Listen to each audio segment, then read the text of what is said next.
Good morning, everyone.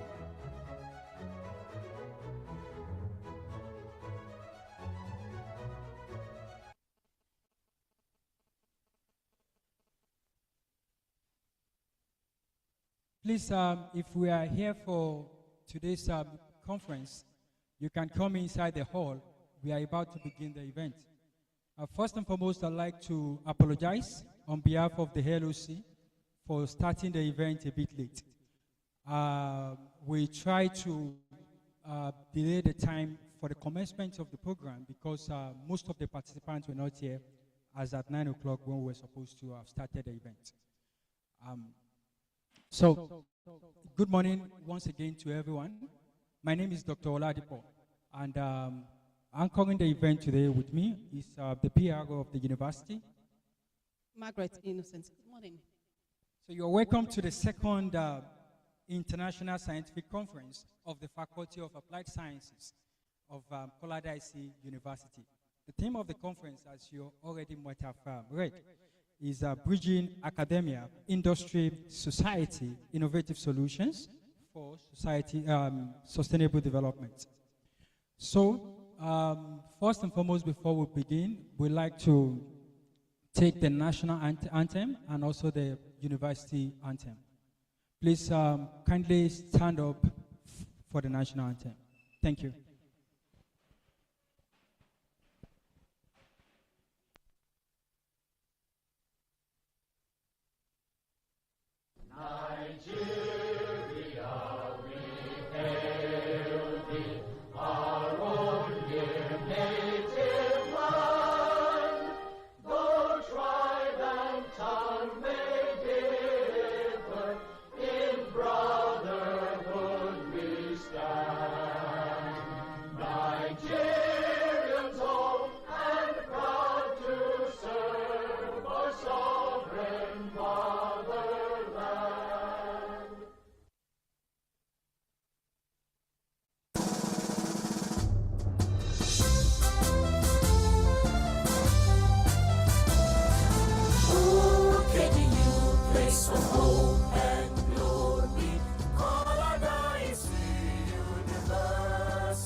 To our visitors, welcome to Koladaisi University, Ibadan. It's located at kilometer 18 or your Ibadan Expressway. You're welcome to this land of honey and gold.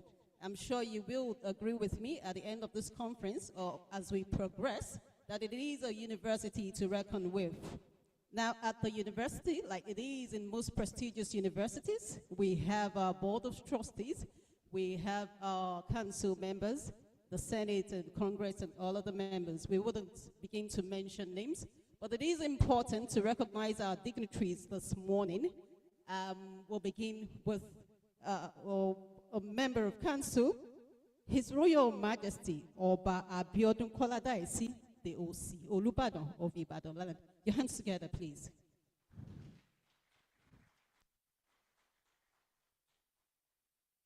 He's a member of council. It's also important to mention that we have a founder of this university that I should have mentioned first. We have our founder, Chief Kola Dai, CCON, and we'll move on to all of the dignitaries on the high table. Yes. We'll move on now to all other dignitaries on the high table. Now, at this university, as it is expected, we have a Vice Chancellor, Professor Adeniyi Olatubosun, SCN. Will soon be joining us. Your hands together as he is in absentia at the moment. We have our registrar who is here already, Mr. Olawale Haruna Adetu. Your hands together. We have a bossa of this university, Dr. Michael Alatishi, who join us in the well as well. Our friends, our associates, dignitaries also there. It's important also to begin to mention that we have, after our principal officers, directors of various directorates, we have deans of various faculties, and right there on the high table already, I'll mention the host dean, the dean of the Faculty of Applied Sciences, Professor Ademola O. Adeshino. Your hands together, please.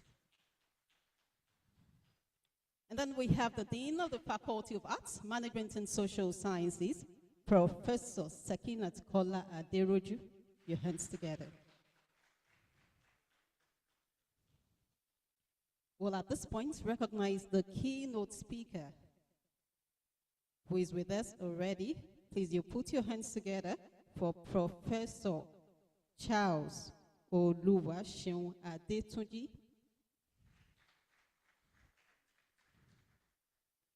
We call on the plenary session 1 personnel, Dr. Mercy Yomi Gomro, to please come up to the high table. Thank you very much as you come up to the high table. Thank you very much, sir.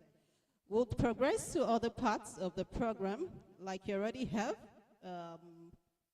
on the program of events that you should have at the moment.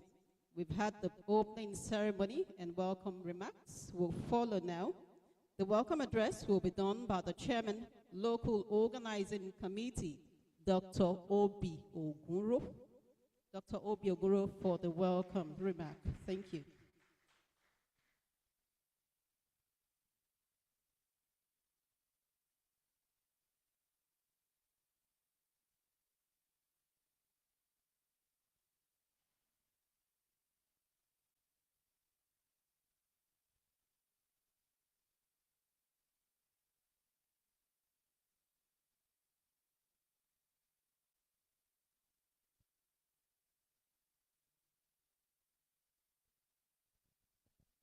Thank you very much.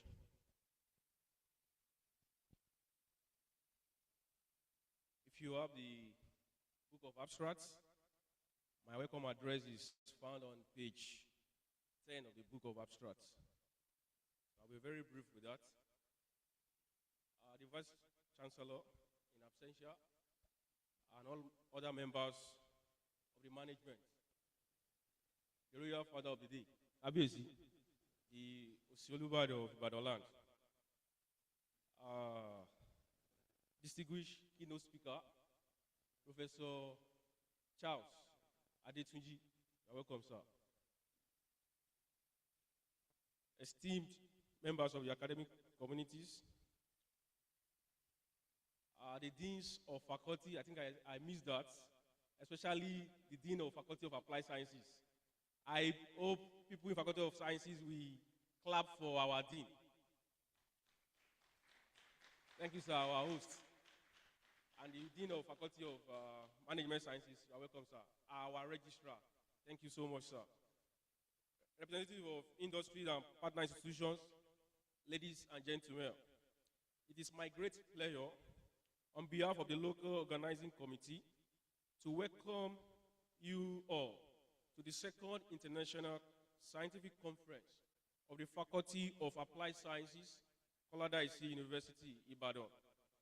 We are honored to host this gathering of scholars, professionals, and innovators who have come together from diverse backgrounds, united by a shared commitment to advancing knowledge and promoting solutions to the pressing challenges of our time. Your presence here today reflects the importance of collaboration in addressing complex global and local issues through science, innovation, and collective action. The theme of this conference, Bridging Academia, Industry, and Society, Innovative Solutions for Sustainable Development. It captures the central missions of this gathering. In the era marked by rapid scientific advancement and evolving societal needs, it has become increasingly important for universities, industries, policymakers, and communities to work together. Research must not remain confined within laboratories and academic journals. Rather, it should translate into practical innovation, policies, and technologies that improve lives and promote sustainable development. This conference, therefore, provides a vital platform for meaningful dialogue, knowledge exchange, and the exploration of collaborative pathways through which scientific research can address real-world challenges. Over the next few days, participants will attend keynote lectures, which will start from Professor Adetunji, plenary sessions, technical presentations, and discussions highlighting emerging discoveries and innovative approaches across multiple disciplines. We are particularly privileged to host an exceptional lineup of keynote and plenary speakers. Of course, to have Professor Charles Adetunji among us is a privilege. To be rated #1 researcher in Nigeria is not something that is so easy. So we are privileged to have him among us.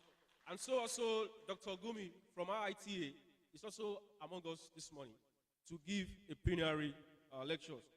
Their expertise and experiences span public health, biotechnology, artificial intelligence, agricultural economics, leadership, and higher education development. Their insights will undoubtedly inspire productive discussions and open new avenues for research collaborations and development. I am hoping that you will not just see the conference as a jamboree, but an avenue to make connections and collaborations. I want to express my sincere appreciation to the leadership of Colorado IC University, the Faculty of Applied Sciences, and our distinguished speakers, partners, and members of the organizing committees whose dedication and hard work have made this conference possible. I also wish to thank all participants who have traveled far and near to be part of this important event. Of course, I want to extend my appreciation to those numerous people that have joined us online. This conference is both virtual and physical. As we commence the proceeding of this conference, I encourage all participants to engage actively, share ideas freely, and take advantage of the available networking opportunities. We hope that the conversations and collaborations initiated here will extend far beyond this event and contribute meaningfully to advancing science and sustainable development. Once again, I warmly welcome you to Colorado IC University, and I wish you a fruitful and stimulating conference. Thank you very much. We'll call on the Dean of the Faculty of Applied Sciences, Professor Ademola O. Adesina, for the opening remark.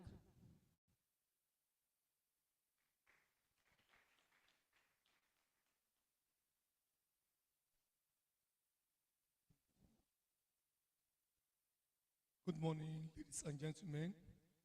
My welcome address will be found on page 9.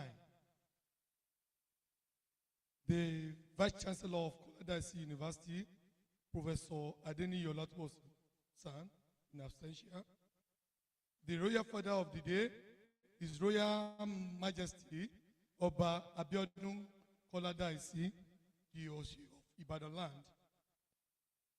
distinguished keynote speakers, special guests, respected scholars, captains of industry, development partners, members of the academic community, students, ladies and gentlemen.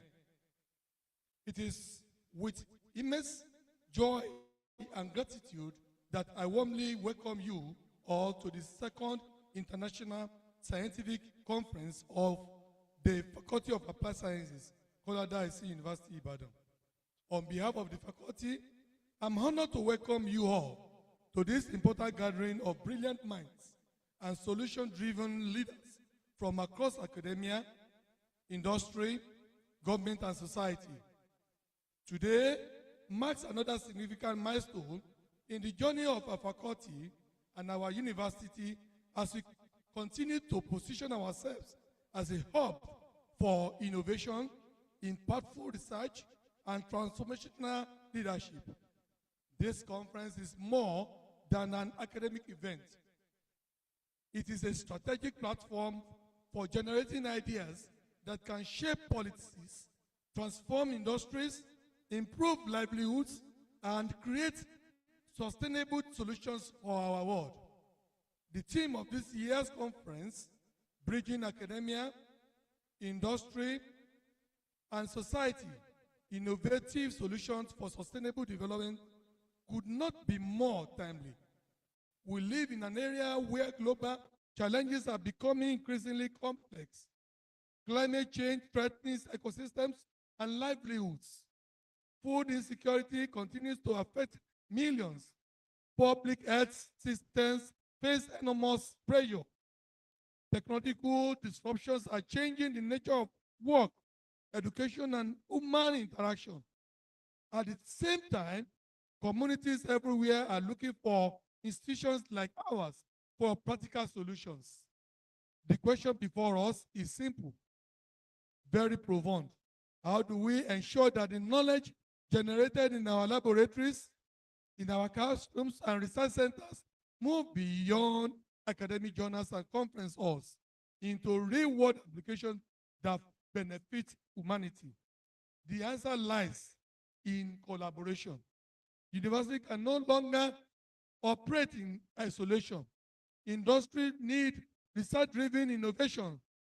Governments require evidence-based policies. Communities deserve practical interventions that improve their daily lives. When these sectors work together, innovation becomes meaningful, inclusive, and sustainable.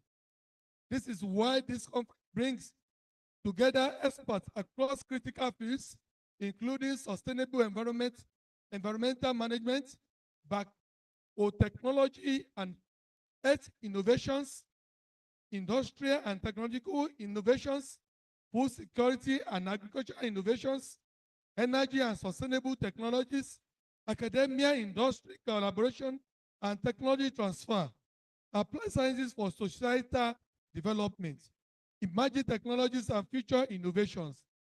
These sub-themes reflect our commitment to interdisciplinary thinking and practical problem solving. They represent the future we must collectively build. As a computer scientist and researcher, I have seen firsthand how technology can solve complex societal challenges, from healthcare systems and cybersecurity solutions to artificial intelligence applications and digital transformation innovatives. However, technology alone is not enough. Innovation must be ethical, inclusive, accessible, and designed to solve real human problems. At Kolada IC University, we are committed to producing graduates who are not only academically sound, but also entrepreneurial, innovative, and globally competitive. We are committed to fostering research that speaks directly to societal needs. We are committed to building partnerships that translate ideas into impact. I encourage every participant at this conference to make the most of this opportunity, engage meaningfully, ask difficult questions, build collaborations, share bold ideas, and challenge assumptions. And most importantly, live here inspired to create solutions that matter. To our distinguished speakers, thank you for accepting our invitation and for sharing your expertise with us. Your presence adds immense value to this conference. To our sponsors, partners, members of the local organizing committee, faculty members, students who work tirelessly to make this event possible, I sincerely appreciate your dedication and sacrifice. To our participants joining us, both in person and virtually, from different parts of Nigeria and across the globe, thank you for believing in this vision. As we officially commence this conference, let us remember that the future is not something we wait for. It is something we deliberately create through knowledge, collaboration, and innovation. May the conversation we bring here lead to groundbreaking discoveries, impactful partnership, and sustainable solutions for generations to come. Once again, welcome to Koladaisi University. Welcome to the Faculty of Applied Sciences. Welcome to a conference of ideas, innovation, and thank you all, and God bless you all. Thank you very much, the Dean, Faculty of Applied Sciences, Professor Ademola Adeshino.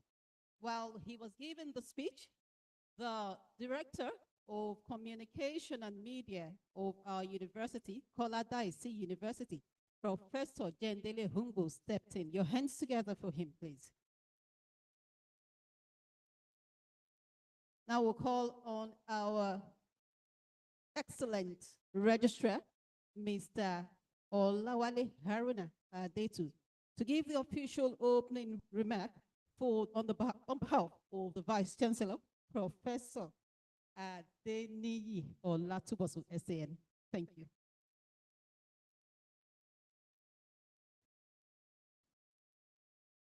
Thank you very much, sir.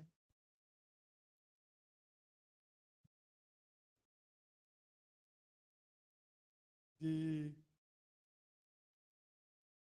KBC is Royal Highness Oba Abiodun Koladaisi, DOC of Olubadan. You are welcome. And the Vice Chancellor of this university, ably represented by myself, Professor Adeniyi Olatubosun, SAN, the Deans of the Faculty of Applied Sciences, Professor Ademola Adeshino. Congratulations for today. Our highly revered scientists, our guests of this university, brother, my friends, together this morning, we had a very fruitful deliberation. You are welcome to our university. Director of Media Communication, Professor Jendele Hungo, you are welcome.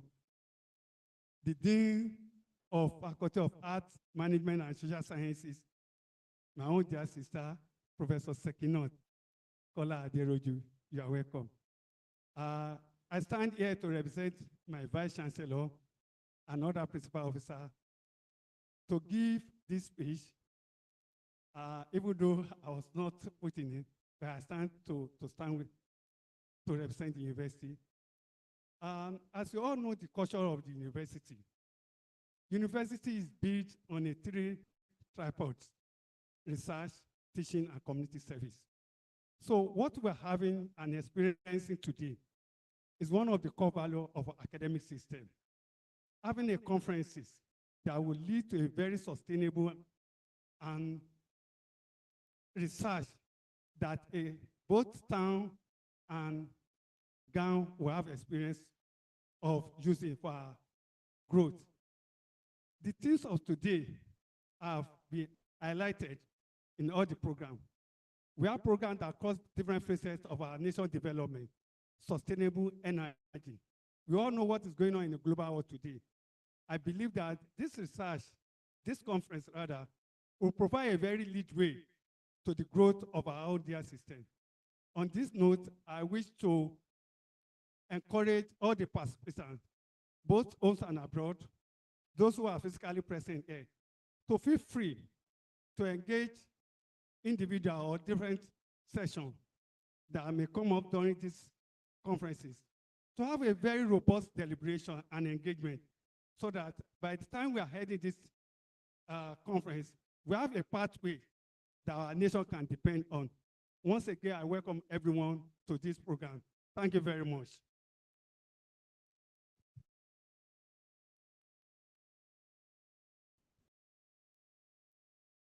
All right, thank you very much, sir.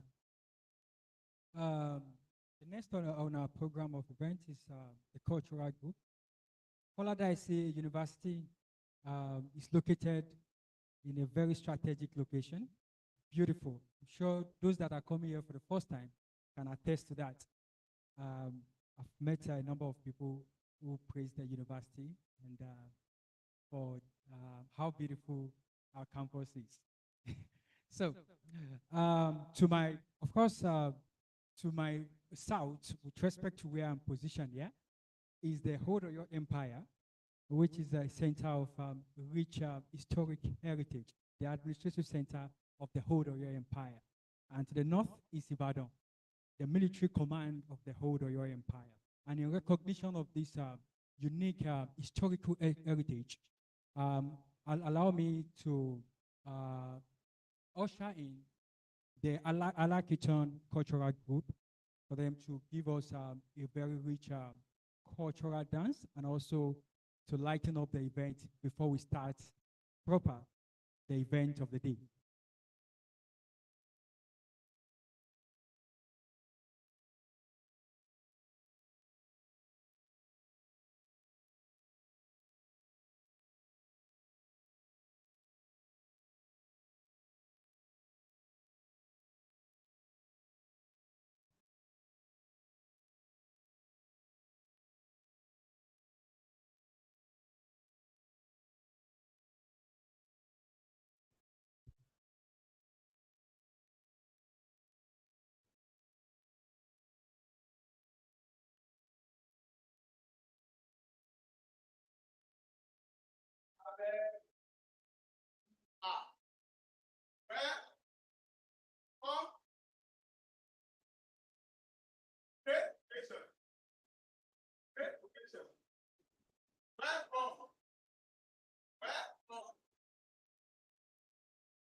gbogbo akẹ́kọ̀ọ́ gbogbo onígbà lọ́rọ̀ ní kí wọ́n máa bẹ̀rẹ̀ mi lọ.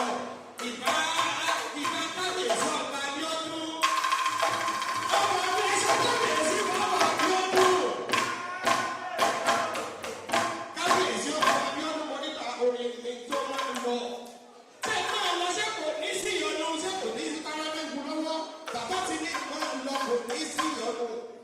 Ẹ jẹ́ ká lọ wo ìdàgbàsókè àti ipa tó yẹ kó bá gbogbo ilé ẹ̀kọ́ gbogbo lágbàáyé.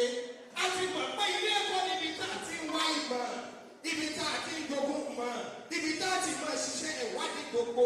Ẹ̀wá yẹ pé ó yẹ kí gbogbo ilé ẹ̀kọ́ gbogbo kí wọ́n ní ibi àkójọpọ̀ tí ó máa kó wa pọ̀ lọ́dọọdún.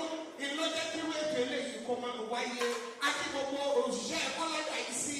Alájà Pọfẹ́sọ̀ Bọ́lá Adéwọ̀lú Akúnṣe nígbà gbogbo.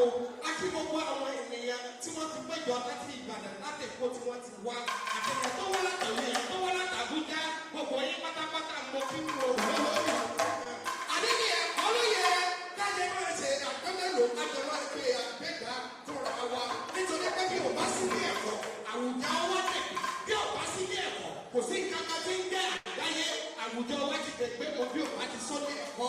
Ẹ jẹ́ ká wá jọ máa mú ìṣọ̀kan bá gbogbo ní ẹ̀kọ́ tí ń bẹ lórílẹ̀-èdè Nàìjíríà. Kí sọ̀kọ́ wà láàrin gbogbo wa. Kí dàgbàsókè tó lè bá orílẹ̀-èdè Nàìjíríà àti gbogbo ọ̀pọ̀ ìpínlẹ̀ àgbáyé. Gbogbo wa kú ìjòkó. Ẹni dúró ẹkú dúró.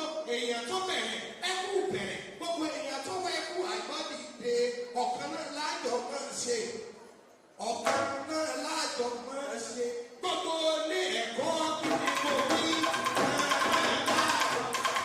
Gbogbo ilé ẹ̀kọ́ kí ni mo rí. Ọ̀kan náà láàjọ máa ṣe. Ọ̀kan náà láàjọ máa ṣe. Gbogbo ilé ẹ̀kọ́ kí ni mo rí. Ọ̀kan náà láàjọ máa ṣe. Ọ̀kan náà láàjọ máa ṣe. Gbogbo ilé ẹ̀kọ́ kí ni mo rí.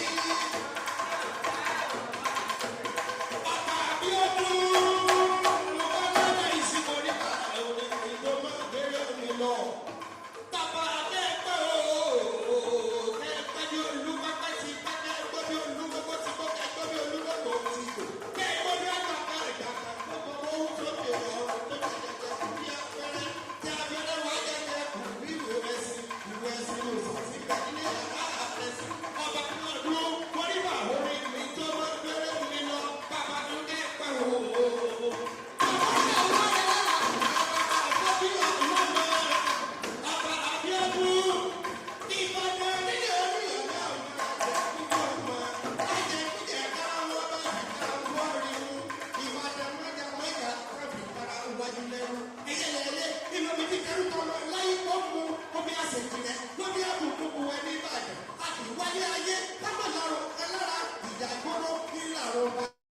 Ìbàdàn ìlú òjò, ìlú àjẹ́, ìlú ògúnmọ́lá, ọlọ́dọ̀ gbọ́ kẹ̀ríkẹ̀rí lójú ogun, àwọn kẹ̀kẹ́rẹ́ ní ìjà, àwọn ẹ̀rọ ìpínlẹ̀ wọ́n ti tọ́ gbogbo wọn sáré. Bàbá mi yóò ọ̀pọ̀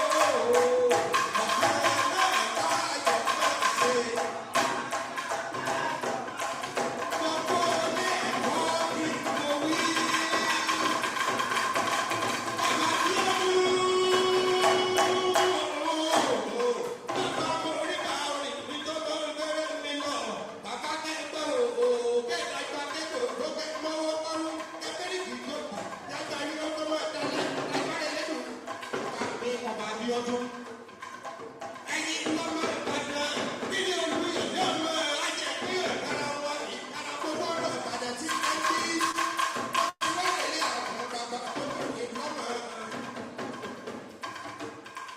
Ìbàdàn nílé Olúyọ̀lé ọmọ ajẹ́ pé yó. Bí ìbádọ́lé àwọn bàbá tẹ̀lé. Ìbàdàn mẹ́ta tẹ̀lé kára owó ẹbí lẹ́rù. Ẹlẹ́yẹlé bí omi ti tẹ̀lé tọ̀mọ̀ láyé kókó yàtọ̀ lórí ìbàdàn òkè báyìí. Aláàbò máa ń ṣe ọ̀kẹ́ náà láàbò. Gbogbo ọ̀dọ́ ọmọ tí tẹ́lẹ̀ pẹ̀lú ilé àwọn tí mọ̀. Ìbàdàn ìbádọ́lé àwọn bàbá tẹ̀lé gbogbo ọ̀nà Ìbàdàn tí ń bá mi sọ́nà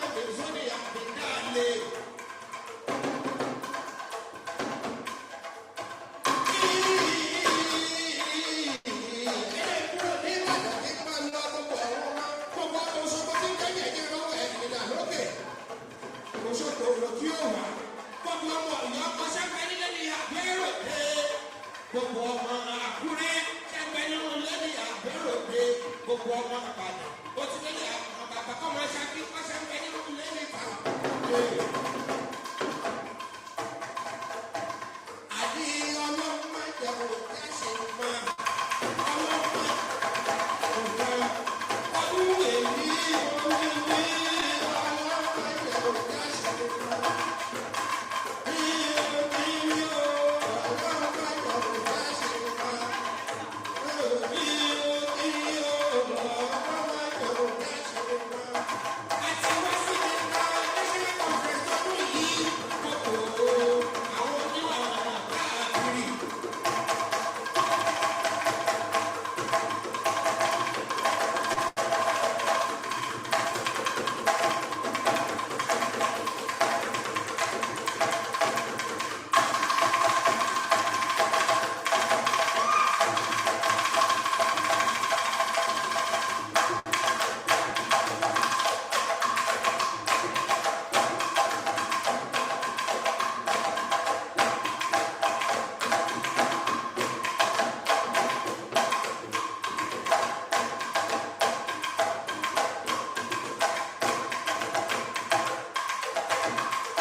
That was a great performance. And as a wish of I can relate to that. And unfortunately, my history started from Oyo. Yeah, my ancestors was a priest from Oyo who migrated down to Ofa. And again, in connection to that, we from Ankara South, we cannot forget the historical relevance of Ibadan.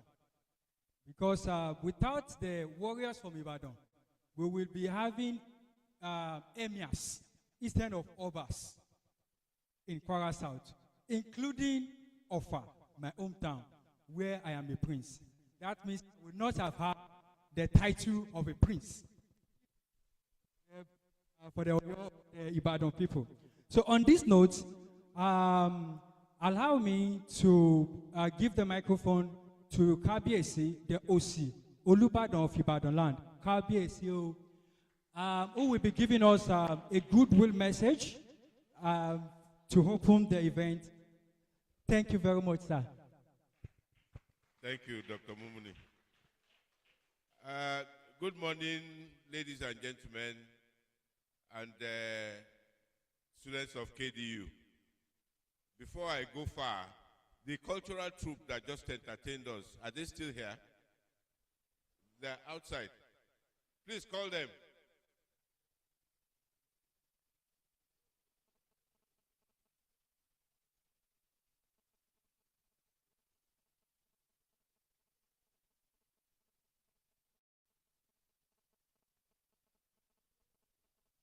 Have they gone far?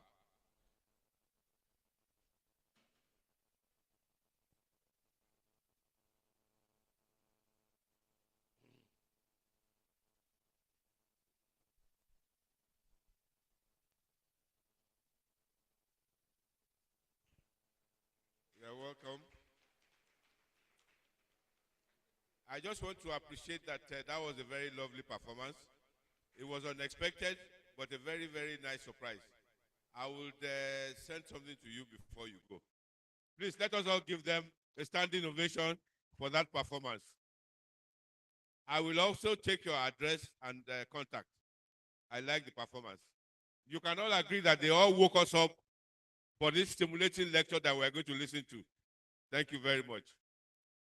I agree the management of the university and the faculties and directors. Thank you for putting something like this together. And I'm sure we're all going to enjoy the sessions. Have a good day all, and thank you. Please let us rise. Please let us rise and say, Kabiesi o. Kabiesi o. Kabiesi o. Thank you very much for honoring our invitation. The reason I had to say that is this. Kabiesi, despite being the royal father, was one of the very first people that arrived there. So it means that he honored us, and we have to honor him.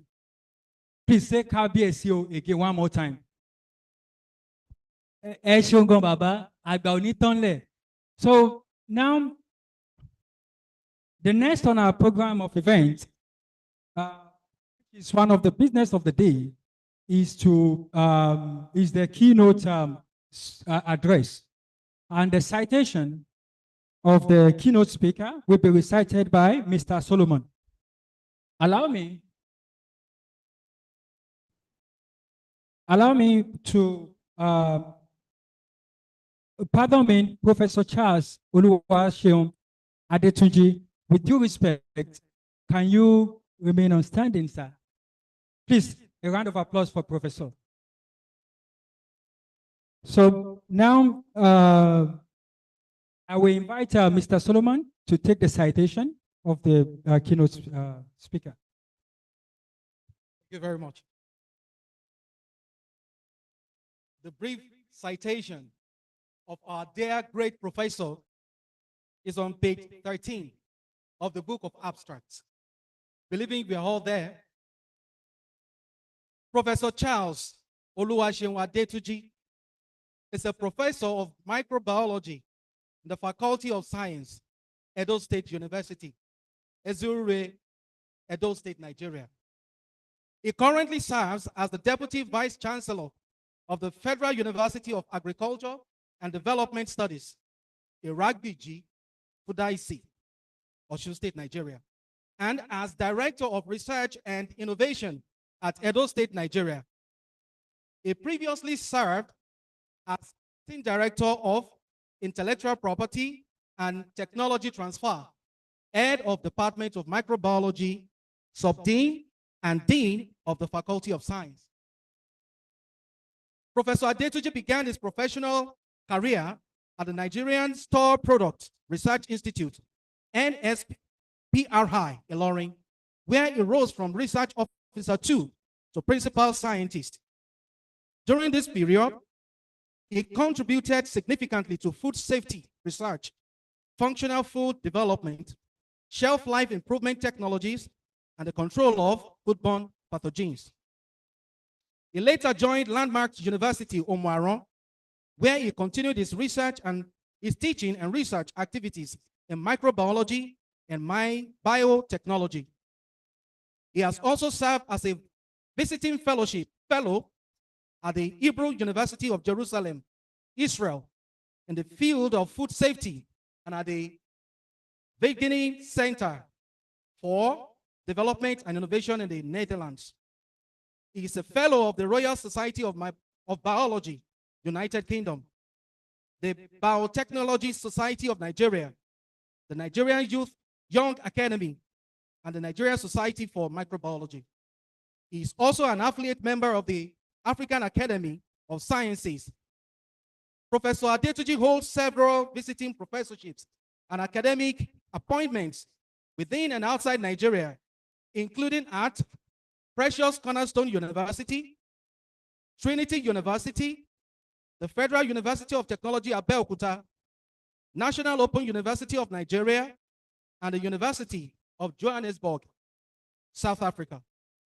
Professor Adetuji has received numerous international scientific awards, fellowships, and research grants from prestigious organizations, including TWAS, Italy, the Royal Academy of Engineering, United Kingdom, CSIR, India, DBT, India, the Netherlands Fellowship Program, and Tech Fund, among others. Due to his remarkable scientific impact and global recognition, he was listed among Stanford University's World Top 2% Scientists for 2023, and subsequently recognized in the 2024 and 2025 career-long global ranking of the world's most impactful scientists.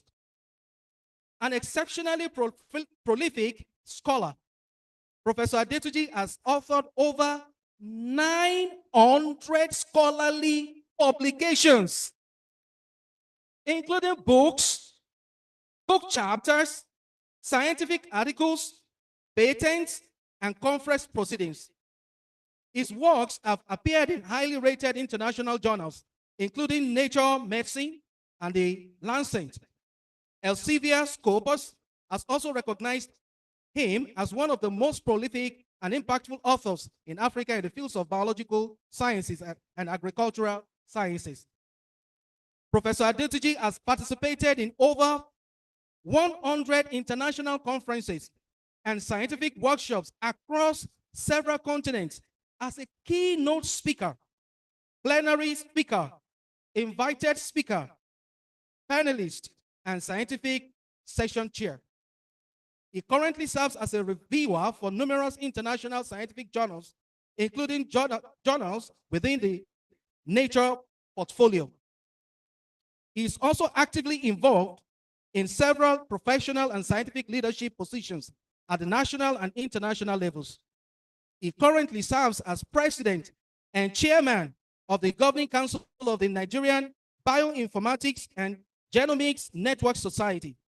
He has held leadership positions in the Nigerian Young Academy, the Biotechnology Society of Nigeria, and the Nigerian Society for Microbiology. In addition, he serves as a consultant and scientific expert to several international organizations and several bodies across Africa, Europe, and North America. Professor Adetuji is widely recognized as an accomplished academic, distinguished microbiologist, biotechnology expert, and globally respected researcher whose contributions continue to advance scientific innovation, translational research, and sustainable development across Africa and beyond. Professor Charles Oluwaseun Adetuji.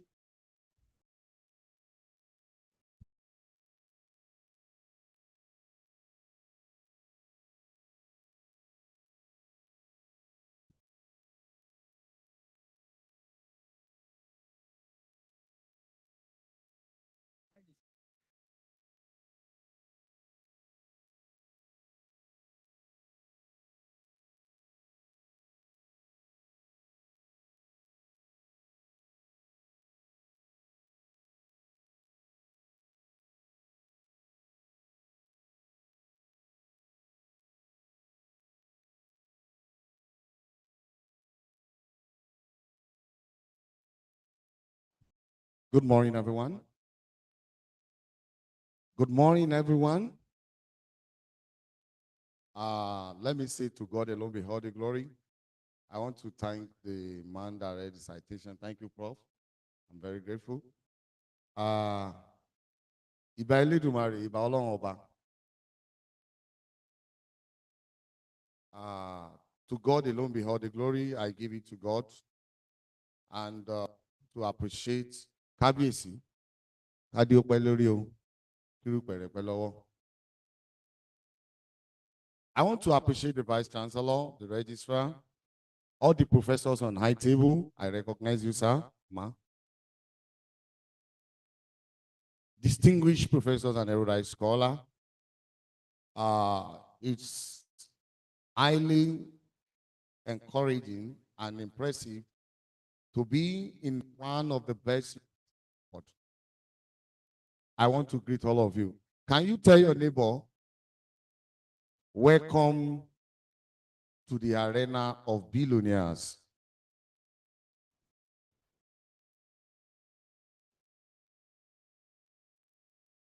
I am the next to be blessed. Please, can I have the lecture projected?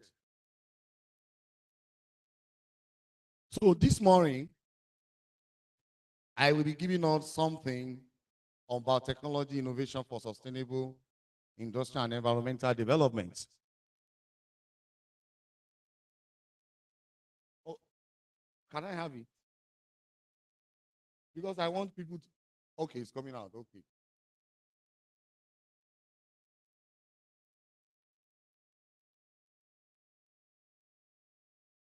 Yeah.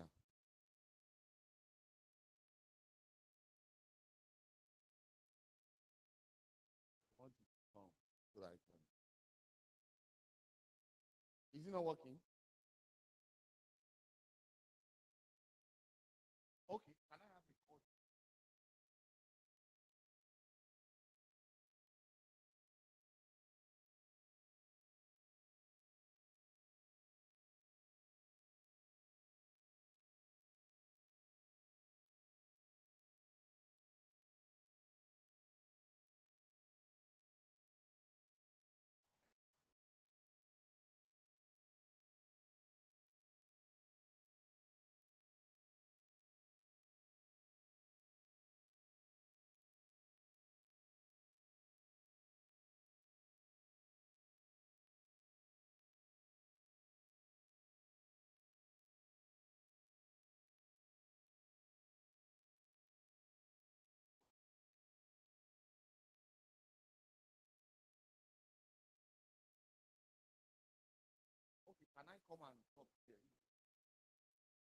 I will come and do it myself. Don't worry.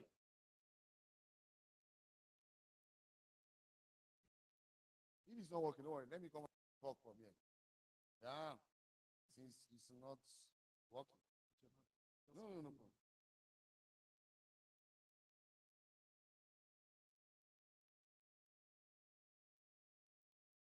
Yeah, thank you. A round of applause for our engineer.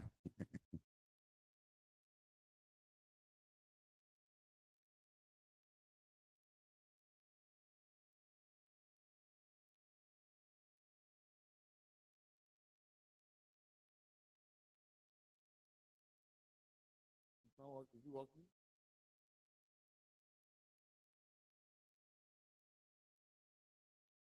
Then let me come and do it from here. It's working.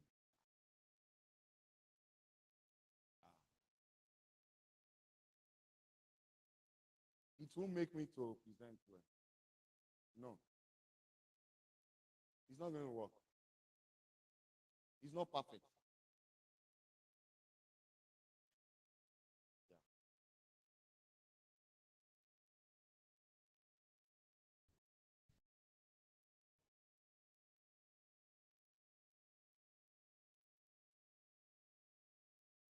Yeah, it will be better.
For them, I think they can follow the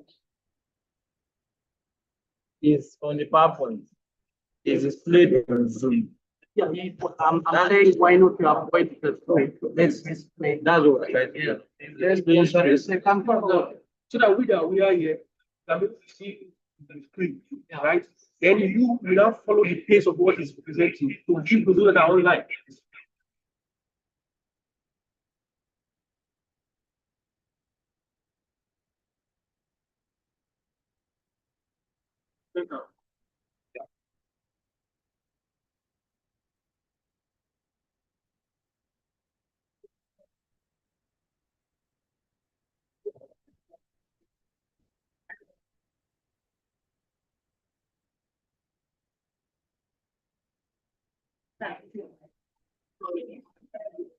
Wow, we have this big of this problem. Sir, can we go back? Yes. No problem. If you just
Or how we technology information. This is mainly the part of the information based on the So I want to find the reminding of this and vice chancellor. This is or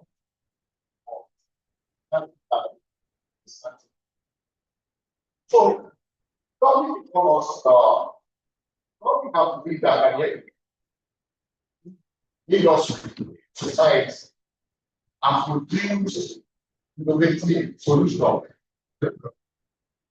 And we having that our the of the industry and environment. This device is really non-profit. And we have the market level. So, the effect of clients is to believe that someone else sees. So where are the other things? We can acquire our very supply. God has a purpose for everyone of us. That's why we are here. So many part of the world are going through a lot of things. But I want to assure everyone of us this morning that the one that will be sold and money. Tell your people, I am born in my generation to solve people problem. Very soon, we are going to celebrate. Science no problem also knowledge. The knowledge is the ability to change that.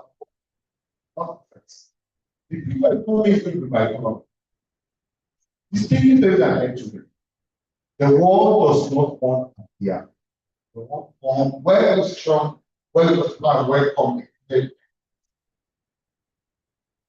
One of the only communication on the one of the major problems is that when from the classroom, you walk inside, for the time, there is innovation beyond classroom.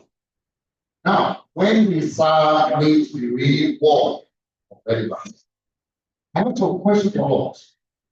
What happened when we start need to really work? Because if you read the journal, many of us are just giving repetition.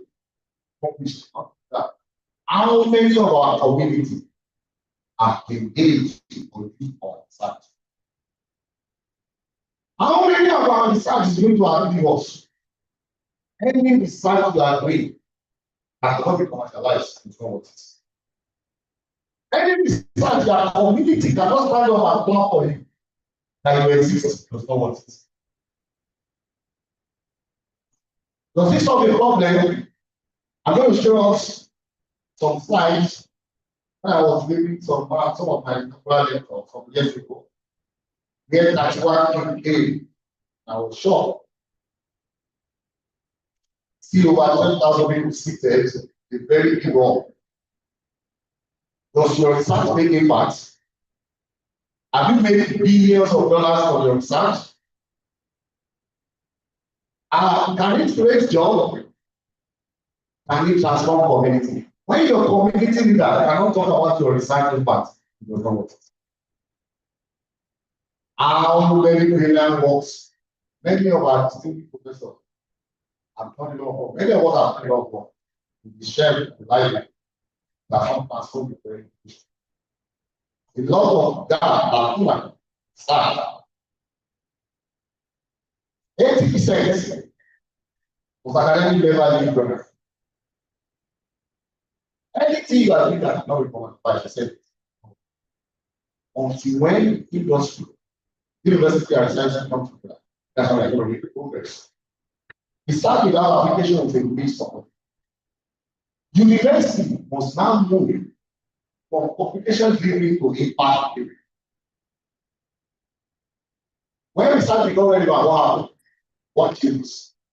Research now meets the report. The divine problem attract funding, partnership, policy, and regulatory. What is when they are called? Innovation hub. In fact, university is supposed to be governments will be realizing immediately. How many universities in Nigeria have research? How many research universities in Nigeria have industries? University in the whole world to generate income. I'm going to show us some professors that are multi-billionaires today. Do some credit for my lecture. And you will now realize that many of them are even far better of what we are seeing. What changes when innovation now become our order of the university? One, university become innovation of entrepreneurs. Students gain employment skill, community benefits, sustainable benefits. Some universities around the world, which I am listening professor to many of them, I've seen several times with others, that the other of the day is commercialization. They are into real research. They don't do it better of aloe vera or water dancing or no. Anything that will not make your community active. From today onward, any research that will do that your community will not benefit, don't go into it. Stanford University, I will say, PhD students. Now, take all this go. How many of us have this go this week? How many of us have this go this week? Because the PhD student projects are led to that. Can you think of something you want to do? You know what you're using every day, every month. Now we need to projects. That's what we have Harvard, Oxford, China, Singapore, Israel, Ghana, Australia, even in Nigeria also. In Africa, innovation hub and ecosystem on campus is very, very good. That is the way to go until we begin to embrace innovation. What's going on? Why does it matter? University become innovation hub, community will benefit. So many global universities with strong industrial innovation sites, United States and many other countries, they made a difference. Investing is made to make impact. They have, let's see, SACPA, strong patents, patient standard, corporate research and development partnership, IC company. Some years ago, United Nations gave me a vision that most of my research work are helping many people around the world to solve problems. Any research you are doing that's not going to solve problems, from today onward, don't do the research. Research generates income. How? There are 7 pathways. Competitive grants. Just 2 months ago, I won $5 million US. And I was going to give the management $150 million. When last have you given your management $1 million? A researcher must be a good example. We are to be given to the government. When last did you give your community $100 million? But actually, many of us are doing that. We don't understand. So, 2 community grants, industry consulting events, advocacy, and all. So, individuals with the largest number of innovation. I met some professors in the US, like Thomas Edison. He had 1,093 patents. How many of us have patents before? And I have that you have documented the patents. I cannot see. My coming today, by the grace of God, is going to change a lot of people. By the time I recover, I want to see more than 10% from Colada IC. Great Colada IC. I don't like that restaurant. It's listed as part of Great Colada IC. I'm not happy with our son. Great Colada IC. We are just great Colada IC.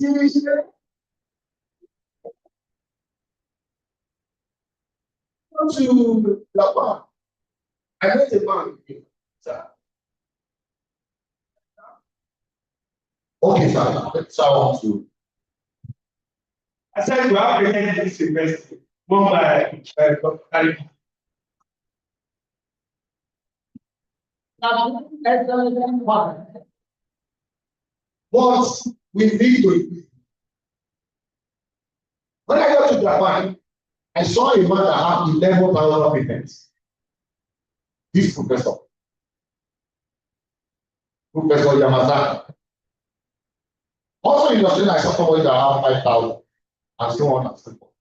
Elon Musk also came up with a rocket AI and all of that, and many more. There was a time I was invited by US for a very big life. Still more than 1 million. What are you going to do that we have? So my technology in modern world and airports, safer. Now move on to talk about climate, on the capacity, water scarcity, food security, and a lot of them. So the 21st century economy is changed.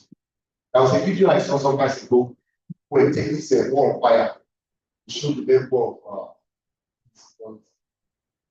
how many people. A lot of people are going through a lot of challenges. Stress because of so many challenges. So while technology is one of the reasons that help us, but if we are going to do and solve many things, we need to try our collaboration. Internationally matter because of complex problem, identification, commercialization. So future belongs to people that are no single person at all.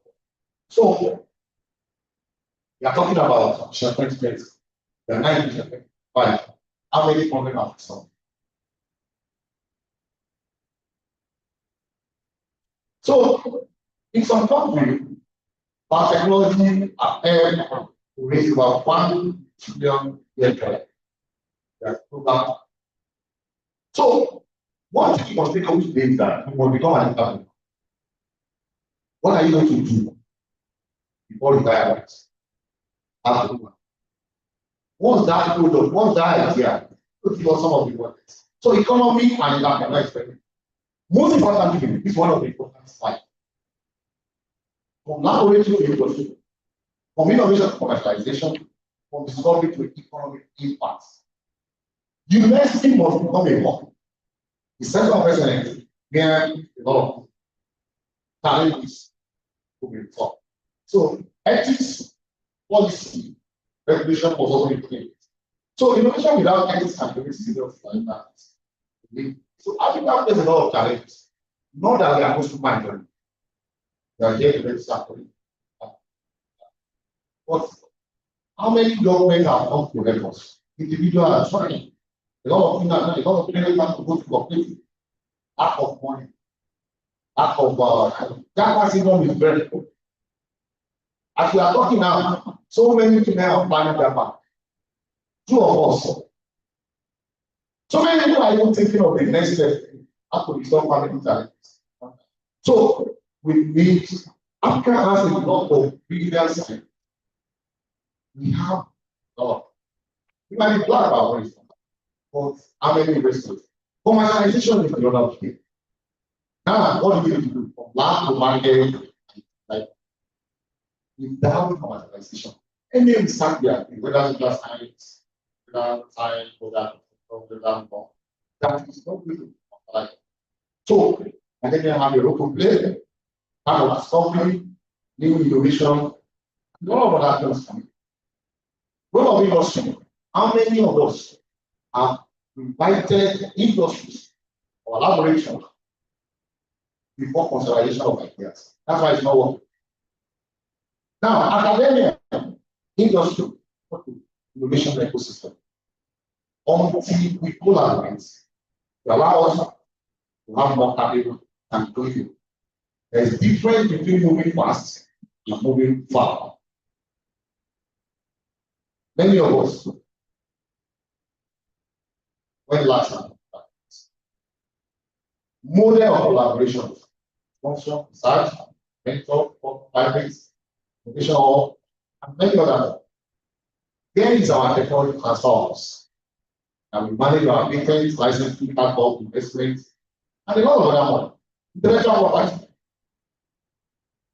We need to do that. One thing for technology, another thing. If we can do that through our technology, we expect to see $3 trillion US.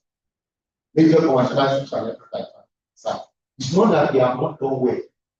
So many of our students, scientists, scholars, we have done a lot of it.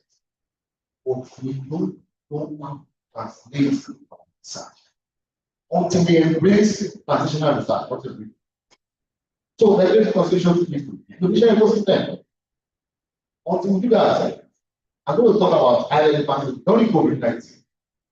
So many people were talking that black men, something like that. Oh, no. But like the grace and mercy of God, God something else. Our mother, let's start our mother in the house. They were giving us good food, you know, and so many of our people were paralyzed. You do stealing, one that's going, one so well. You think you go. You are able to supply community. Some people are saying, come along, pick one day on the street in Africa. God's medicine was very great. In Oxford University, they come out with Africa. Ronnie CRISPR, voting rights, 50-40. And a lot of other more history. So, the mission for us, how do we rebrand Nigeria? From this conference today, I spoke with the lecturers for our students. They ran over all our value. They are very important. I started to say the question, wow. When are we going to have a final? We have to use this place. They become an enterprise. Why are they going to matters? All the agricultural problems into a boss. Environment. But when they don't go, we are talking. That's pandemic. Economy. We talk about satellite economy. And there are several types of about but something is not in this way. My business, they have a large number of developments. They always collaborate with university and science. But we have that, nothing. We are talking about industrial enzymes, about plastic, this wet. A lot of industry and a lot of these points are here. That's that push back economy. That now shows that it's high time we embrace artificial intelligence, machine learning, deep learning that can help us to solve all our challenges. University needs that collaboration, I said, develop and prioritize. Industry needs to invest in that. I know in abroad, people are doing that it's sponsored by industry. They do that.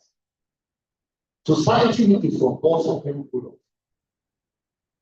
Global sustainability is very, very global economy. Industrial 4, I'll be talking Malaysia Center. One thing I heard Malaysia government was Industrial 4.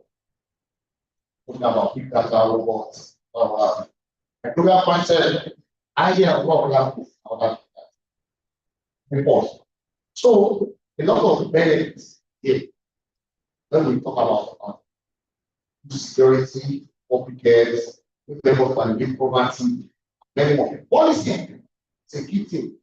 We need to develop a strong movement, strategic movement. How many of us have written a lot of intents today? What is our strategic movement? We as a scholar. So sustainable economic growth. Why are we in these conflicts? Please, all the community of this conference get together done. Because some of the solutions we are going to realize today is going to help us to solve our problem. I was in African Union.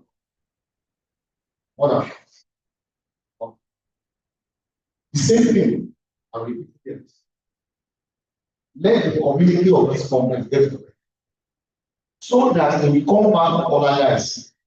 I see this place as next Harvard.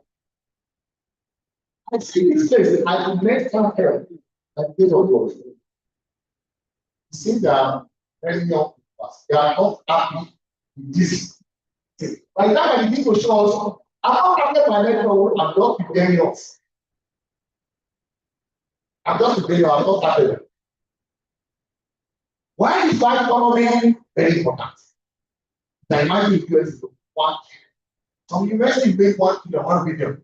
And I'm saying, all I see is going to be that is 1 billion. That is very low. The man who has one trillion, 1 million, I don't have to do that.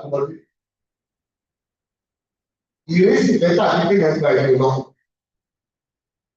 By total economy, people see 250 billion of that. There is a professor that came up with good economics. Professor Ricardo says something that everything is not about comparative. That every country must go back to what they know, how to produce better. I want to ask a question. What is Nigeria known for?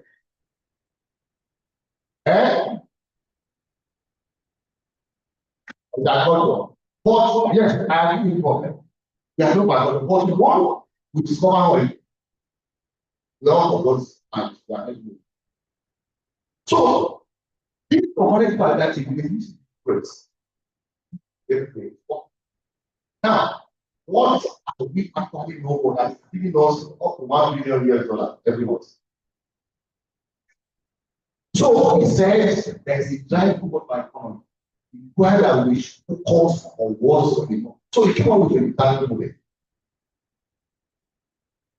We must identify our strengths from this forward. What is your strength? What is my strength? What is Nigerian strength? What is Ibadan's strength? Ibadan is there. It's a very big and beautiful city. I so much very love it. I don't know why. God gave us a lot of knowledge.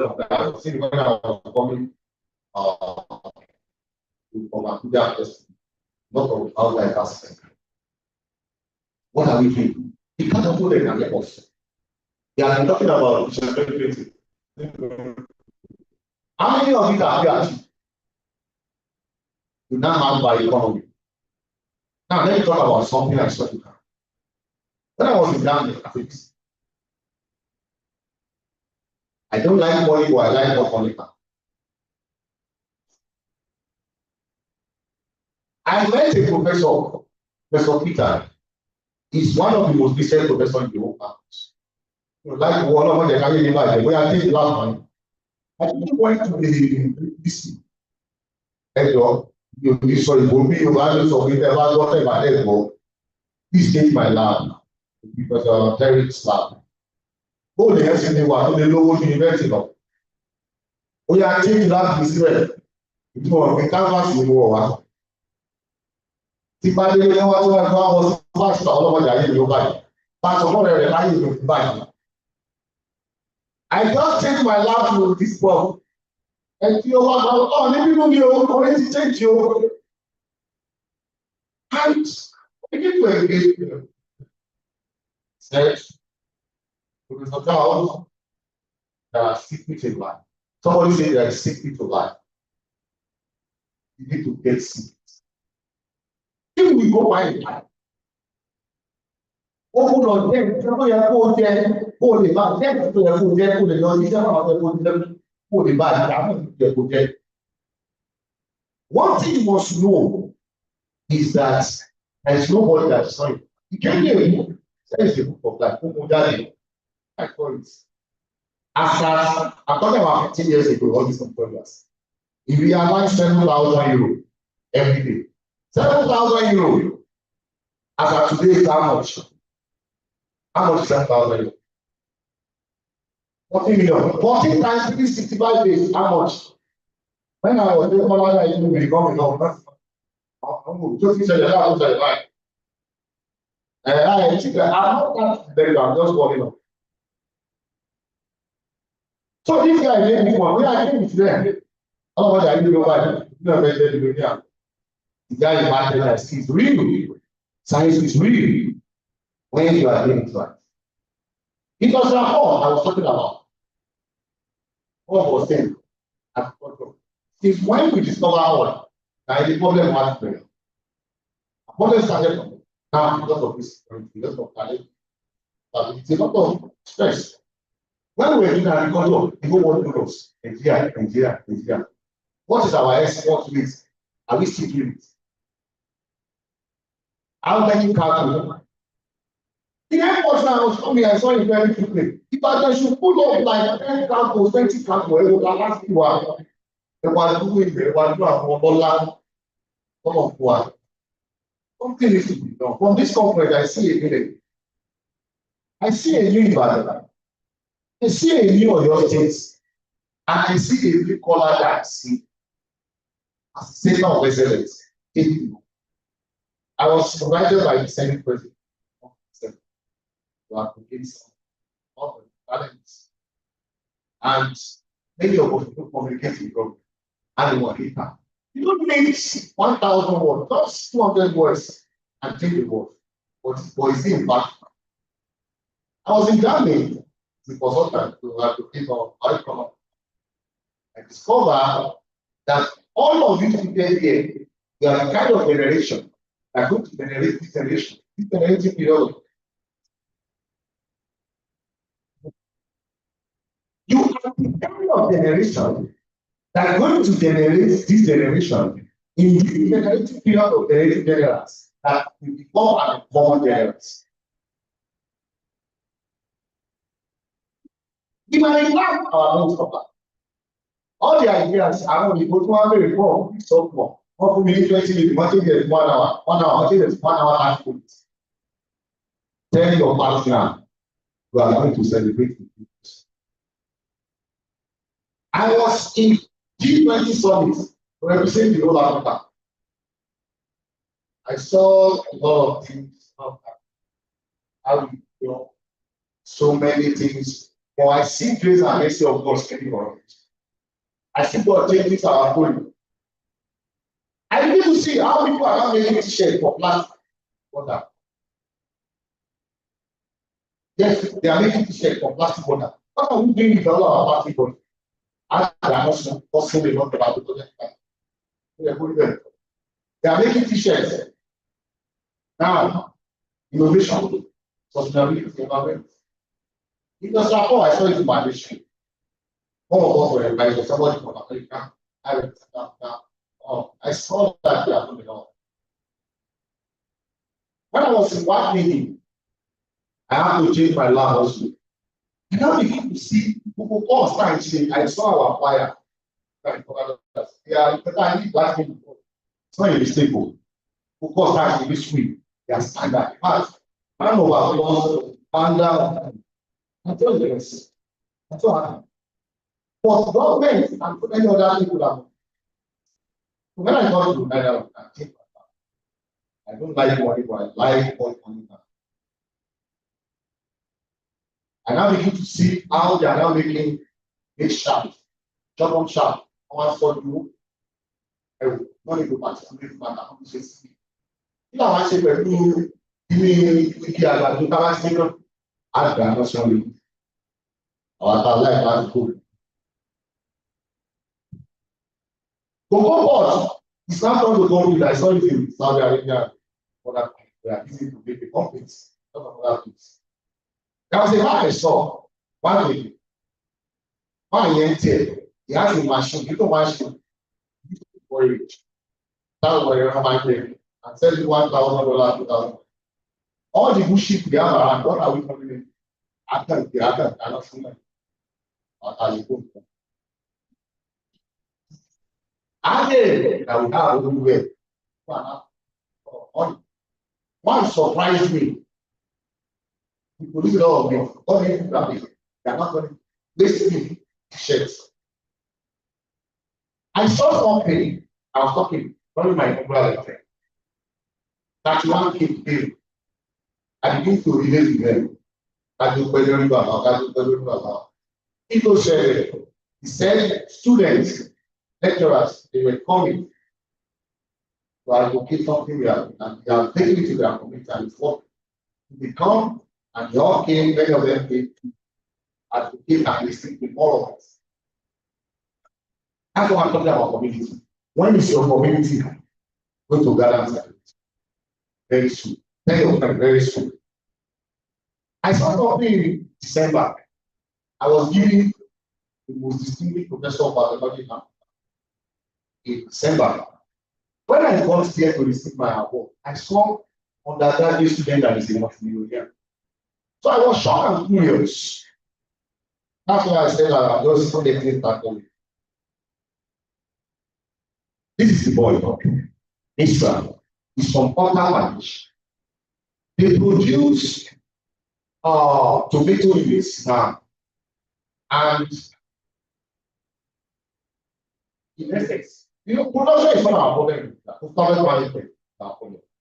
We can feed the whole world, I can tell you. Two of us. I see happen one day in this part of town that I will not that one, you know, Gerald. Have you ever imagined the population by the people? And you are without the battle? Never. And we intend to tell you, what the man who two of us. So this guy they produce tomato while there in excess. You know what he done? That tomato waste people shoot. This was tomato. Now know it to shoot. So as I'm receiving my award, this guy was also receiving the award. I said, I'm going to show it to the whole world. I was giving the most distinguished professor back. Remember, the disease of us was selected. I was going to have a back. Some other audio works. And I saw on that page when I was award, it's making. What they are making at a lot of to make this. Not only that, give me back. Now, why am I showing this? What do you have around you? It's 9 times use. What is the next one? Knowledge is one. It's 9 times. Go and dig deep. What do we know how to produce best? I saw another professor, Professor Cameron Istoza. He make multi-billion from pineapple waste. This is the professor. Please, ask your neighbor, what are you thinking now? Ask your neighbor, what are you thinking now? What do you want to produce? What do you want to produce? This is the professor. The whole world gather. Come and see the wonders from pineapple waste. Now, he make a lot of things. This was how they are making it. You can see. Starting from small, till they got to where they are going and the material they use. Now they are making a shoe. They are making a wristwatch, purse, so many things from pineapple waste. Even shirts. I saw in US also how they are making waste bread into wine. Banana peel. I saw in Brazil, in São Paulo, how they are making from. What do we do with our banana waste? They are not turning to plantain, protein. Fish scale, they are turning into collagen in Malaysia. Rice husk into solar panel. There is one I saw. I was invited to K8 consortium. All the universities in Kwara State. They are like 13 consortium. They invited me to come and talk. I saw something. They are making, Asho, is my time up? So they were making Asho, okay, from pure water. What are we going to do? What are we going to be known for? This is the question why I'm raising all this. From egg waste. Recently, I won $5 million US. This is the grant from the Norwegian Council.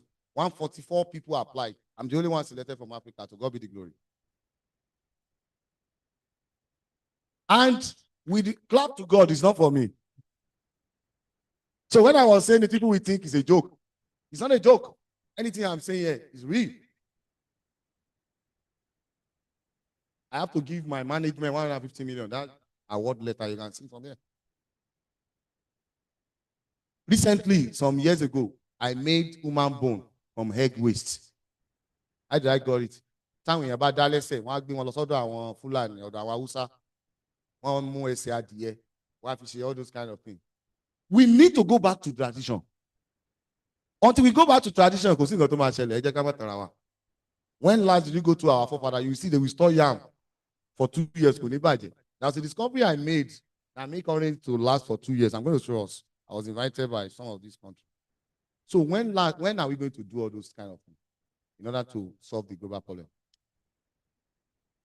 Something happened. How many of you have heard about Meme in White House? Meme in White House. How many of you have heard about Meme in White House? Please, you can Google on your phone, Meme in White House. Moi Moi in White House. They read Moi Moi, Google it. There is a parent in Lagos. Whenever I travel out, one of my professors will tell me that you need to branch and come and take. My time is up. Oh my God. I will beg for 15 or 10 minutes more. Otherwise, I won't be able to dish all this thing out. Anyway, I will try. So, he made a moi moi and they invited him. So whatever we are doing in science, we have to package it well. Otherwise, people will not see it. So this woman packaged a moi moi. Only 15. And before you know it, they send a jet from US to come and carry this one. In White House, you begin to cook meme in White House. What is that? Google it online now. Whatever I'm saying, you will find it. How many of you have seen it? Meme in White House. Have you seen it? So why am I saying that is that package whatever you have very well so that it can be celebrated. So in agriculture, we have discovered a lot of findings, and these are some of our findings that we have done. I'm going to release the lecture notes. There was a time Minister of Agriculture invited me to come and talk about some of the things that can help us to resolve. Now we are talking about the whole world has been stimulated to increase Nigeria to 9 billion. How are we going to solve it? What are the major problems of our time? Food security, dangerous climate, health challenges, and a lot of other more. From our lab, we discover RNA technology, lipid-based technology, and a lot of other more. We've discovered about herbicides. We have done the 16S, 18S RNA. These are some of the journals from the work. We've done the ecotopographical assessment, and we have established that it is safe. Not only that, we have identified the structural compound responsible for the activity, and these are them. Industrialization I'm talking about. So when I discover it, the white people call me, say, Prof, go inside, go and discover. That's why we must not formulate results. Because the day they will call you and lock you up, what are you going to say? So the word got me an award out of 40 professors all over Asia. I see you being celebrated very soon. Farmers, when last did we carry our farmers along? Economists. Patent, this is the patent signed by President Muhammadu Buhari. We need a lot of patents. We need a lot of innovation. Carbon nanotubes, some of the projects we are doing with Chinese government, because it helps in crop, encapsulation plants, antimicrobial, nanotechnology, and a lot of other more. Something got me an award and recognition in London when there was a high cost of animal feed. So we were thinking of people during Ileya and during Christmas. People just kill chicken and throw that away. So I came up with an immobilized biodegrade keratin very well. And before I got to know it, it can biodegrade keratin. And the white people in UK, they call me and say, Prof, come and show us. Because some of these at all these things constitute a lot of ecological and economic challenges. So we're able to come up with a lot of things. And these are the chicken after some weeks that were fed. And I saw it in Landmark University when I got there. Bishop Oyedepo has a very big farm. From there, we turned it to fertilizer. We turned it to animal feed. This is my BSc student working on this. And this is me here in London, receiving recognition and award for turning waste to wealth. So you must think of something that you have to do. How many of us have drank water from Okoamo before? What? How does it look like? very chill. And so I came up with a technology that can extend orange, because chitosan and chitin, chitin was derived from chitin, which from Prostitutia through the process of demineralization, deputization, and deminization. And we were able to get a chitin. So chitin was added with some other material that could extend shelf life of tomato and waste. Now, tomati de pepper soup ni sapelengba and wada so money come and gather it together. From there, we got the material. So Israel government, they discovered it, they said, Prof, you have to come. And this is me at Ibu University, showing them all this. So I can save my orange for the next 2 years. And nothing will happen in a controlled, modified atmosphere. So what we have before is evaporative coolant structure. That's massive, but we need to be 1 week, 2 weeks long. So we came up with some technology that can help us to advance that. In Australia, there's something we discovered on Endofarm that got us recorded. So why am I showing all this? Is not to show off that we have what it takes to solve our problem. There was a boy I was supervising some time ago. First class. So when they called me that, Prof, so what I did is that Victory, so the Minister of Education, that was the Vice Chancellor, invited me to Abuja. So I asked him to come to the airport to come and meet me.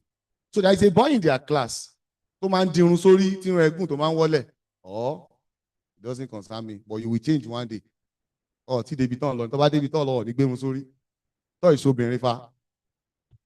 they came to the airport. We went to Sheraton. He said, Prof, I told you our meta. The way you package your mentee and your colleague matters.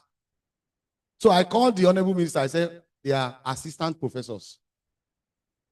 So when we went to the lunch, after airport, Professor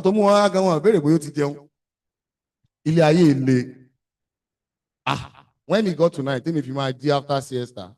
So we met at the lunch, we were at the diner in the evening. So we were talking, and I told them,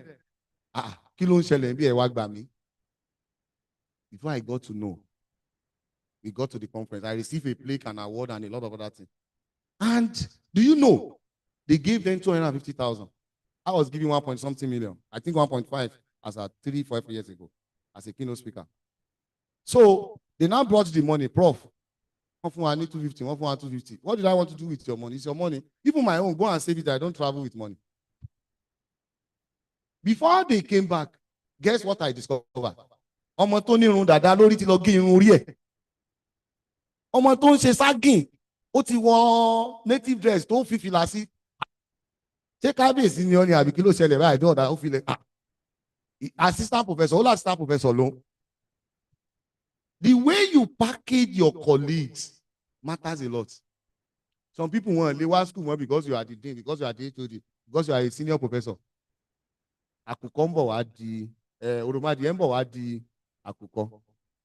So we need to package ourselves and encourage. Something also happened to me when I went to Johannesburg. I went to examine a student some years ago. And before I know it, that particular person, I went to Harare, so I flew back to Johannesburg to examine a person. So they said, Prof, who examined this student? So I was appointed the visiting professor. So last year, May, I was the second black professor, apart from Wole Soyinka, to present on that podium of that school by the grace of God.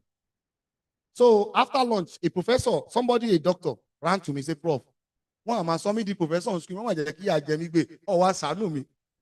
So I saw the vice chancellor, he said, let's go for dinner. So we went for dinner in the night. The VC said, Prof, let the course and take food for. I said, okay. Ebi Opami. Say, what happened? Said, there is a person here that's supposed to be a professor who have not promoted. That's what I'm telling you. It's about impact, innovation. Your attitude will determine.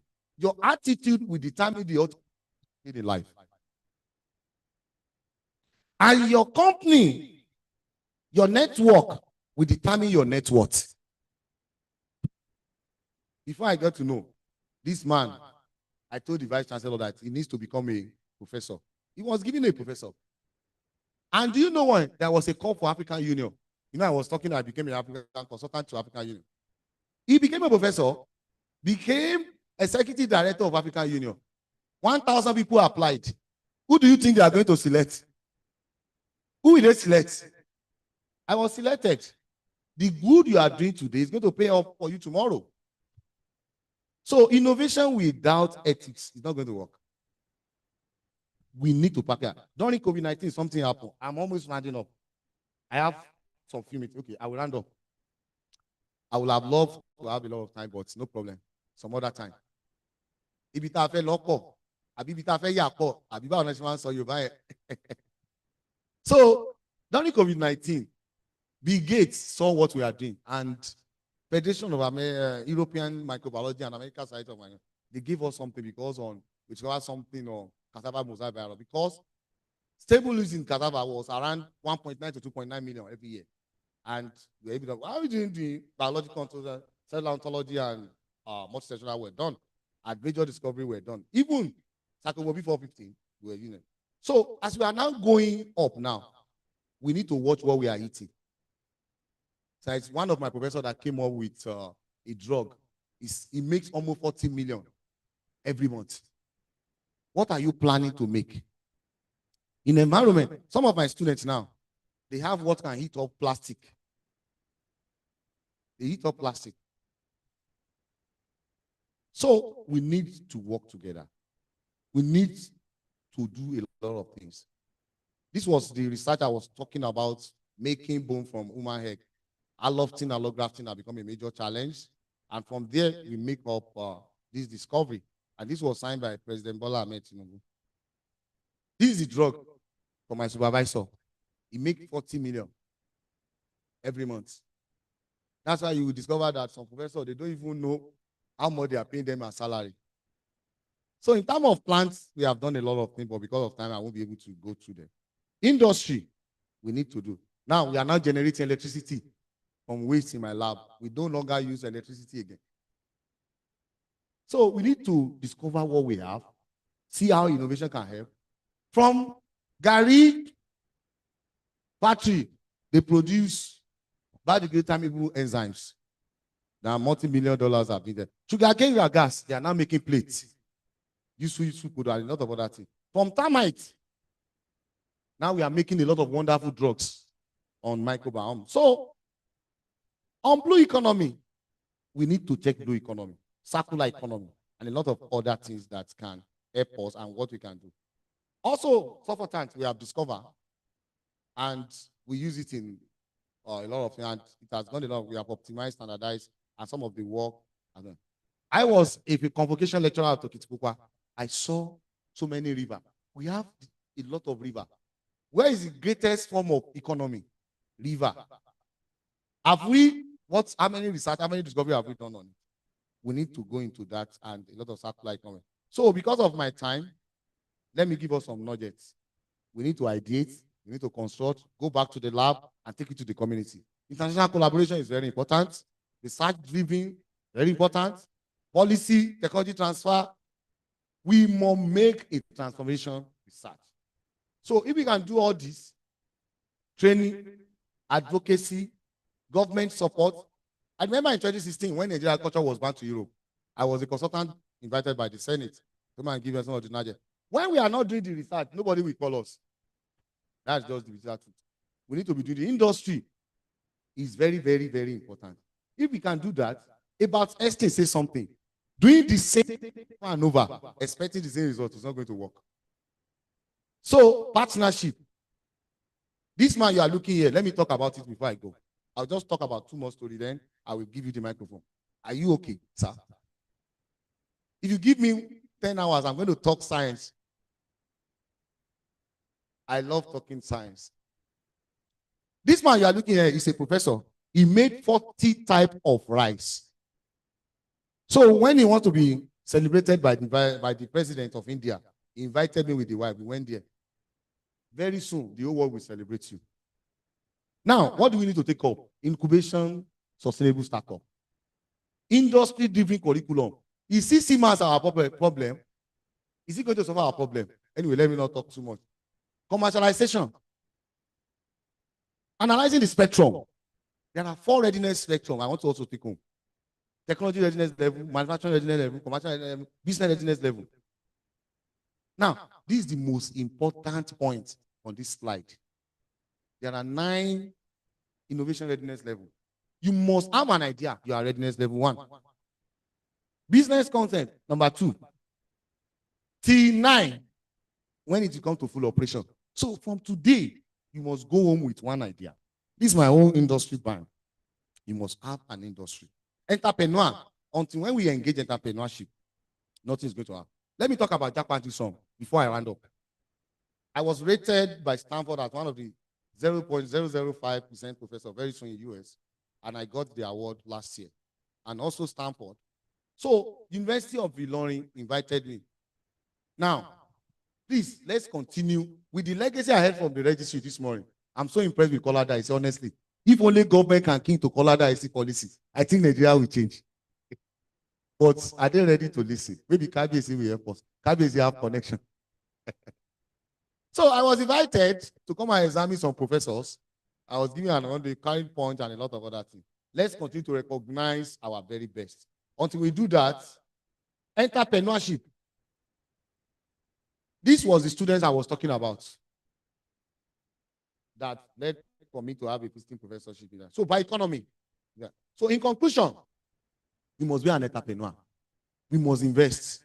Harnessing power by economy for its success. Until when we follow all what that we said in this conference. And we cannot have it without the blessing of the community leaders. That's why community is very important. We need our rulers. We need to talk to them. Allah solve problem.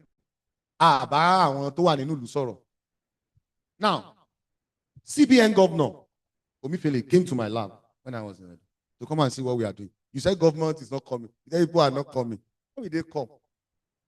There is a grant I want now to train 30 professors, 30 students. Every year they'll be going to US, they'll go to UK, going everywhere. You need to do something with what you have. So you can see now, primary school, how many of us have visited primary school to surround you, even secondary school, to even help them and encourage them? So we need to do a lot of things. Now, let me give us, we need a research administrator. Take away message. You can say I'm writing up.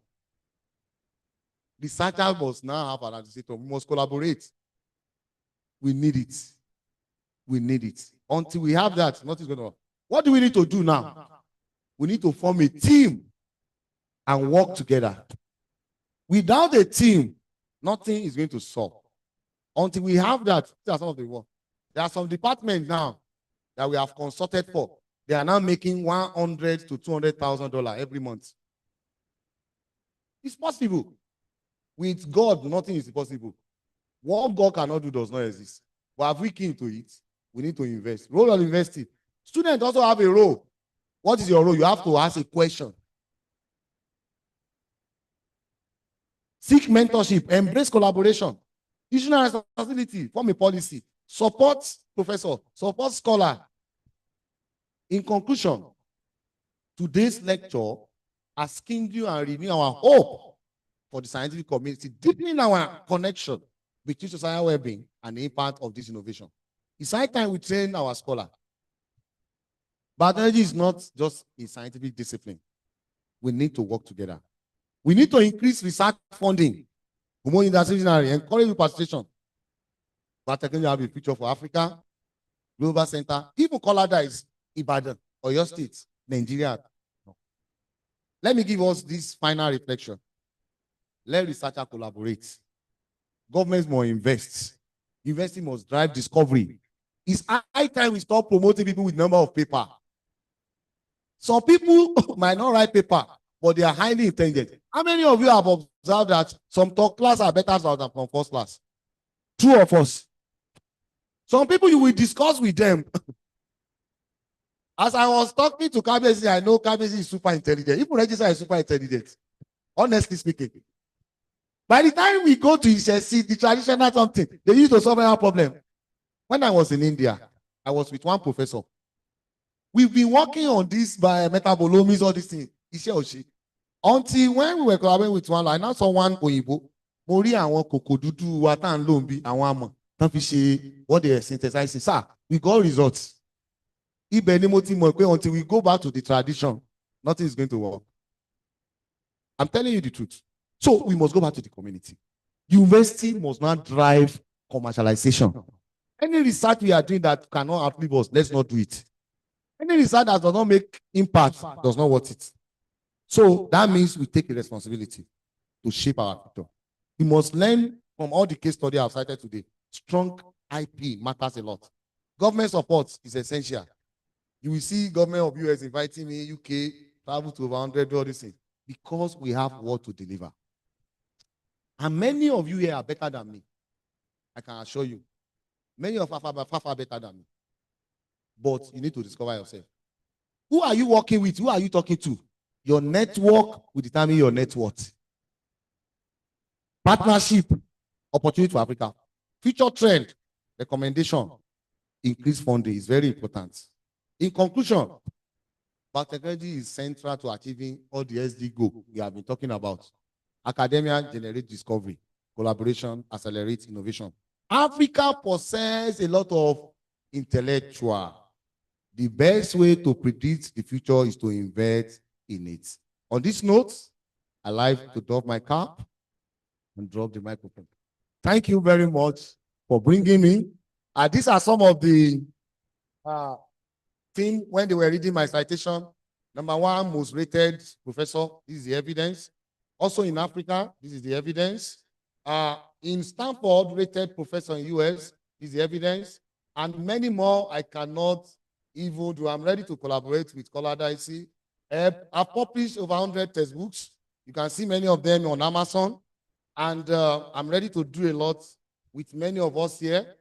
By the grace of God, many of our company, a lot of other things, let's work together. Let me thank the HOD, the Dean, sir, the Registrar, the Vice Chancellor, Dr. Bukumi Oguro. Thank you. Staffs, distinguished professors, erudite scholar, I love you all.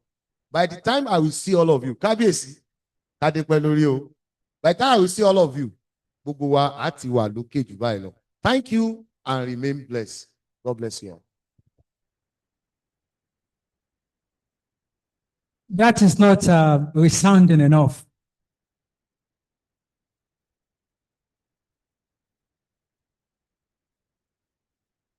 Thank you very much, Prof, for that beautiful presentation. We have learned a lot from it. Key note, let me start from where he stopped, about class of degree. I always say to my students that having a first class does not guarantee success, but it gives leverage. And the main objective of you coming to the university is not for the certificate, but to learn a skill. And this is one of the emphasis that Professor had laid today. Also, some of the key takeaway, research must be industrialized and commercialized. Collaboration, which we have a number of that currently in the university. We have collaboration from locally and also across various continents. Patents, we have one and we are still working. Innovation Hub, we have one that we just institute. That's for my personal lab, which we got funding from the US to institute. We call it the Center for Open Science Research in Computing, Artificial Intelligence, and Robotics. So some of our students, we still at some of the research we're doing there is still at the pilot stage. And in terms of community impact and entrepreneurship, we have centers for entrepreneurship. Now, all of the activities that we have are still at the foundation stage, and we are taking up the challenge. As one of the members of research and development team, I am saying to you, Prof, that the next time you will be coming here, you will see, we will be giving you a lot of reports of the challenge that we have taken from you and some of the things that we have done. We are taking up the challenge, and I'm saying it on behalf. I'm sure the Dean will allow me to speak on his behalf that we are taking up the challenge. Now, before we take questions, I would like to have a presentation of pride to the speaker by Kabiesi of Akola Daisy. So please stand up while he stands. Please. No, Kabiesi, you can remain standing, please. You can just stay there, sir.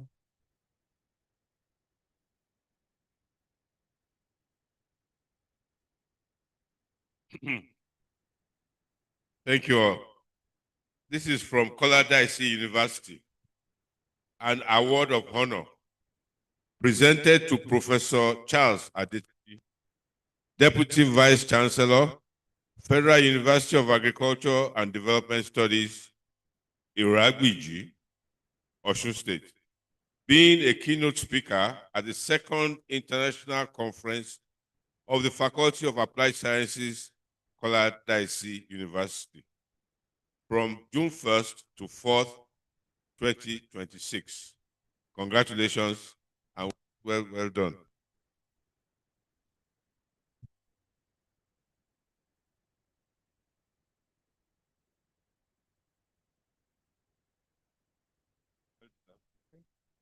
Congratulations, sir. Congratulations. Congratulations. All right. You may be seated. Thank you. So, Prof, if you are taking before you take your leave, please, the LOC team would like to take a picture with you before you leave. All right, so we have invited some industry and research institutes. So industry and research institute member present here, please see the LOC chairman, Dr. Ogunro. Anyone from the industry or research institute, please see Dr. Ogunro, the LOC chairman. Now the next on our program of events is the plenary section 1. Permit me to invite Dr. Mercy Yami Grumo. Is he here?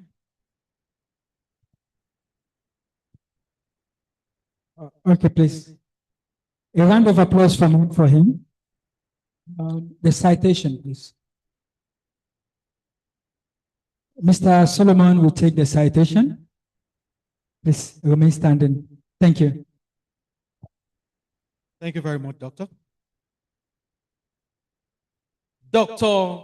Mesai Yami Gurmo. The citation is on page 14 of the book of abstracts. I believe we are all there. Dr. Mesai Yami Gurmo is an agricultural market economist at the International Institute of Tropical Agriculture, IITA in Ibadan, Nigeria. His research focuses on agricultural market systems, post-harvest innovations, sustainable food systems, and evidence-based policy analysis in Africa. He has led and contributed to several national and international research and development initiatives on post-harvest loss reduction, youth-led agricultural services, market linkages, climate-smart agriculture, and impact evaluation of large-scale agricultural interventions. His work emphasizes translating research into scalable solutions that improve farmer livelihoods, strengthen agri-food markets, and support sustainable development. Dr. Gurmo has extensive experience working with governments, development partners, universities, and private sector actors across Africa, including collaborations with CGIAR centers, the World Bank, IFPRI, and national agricultural institutions.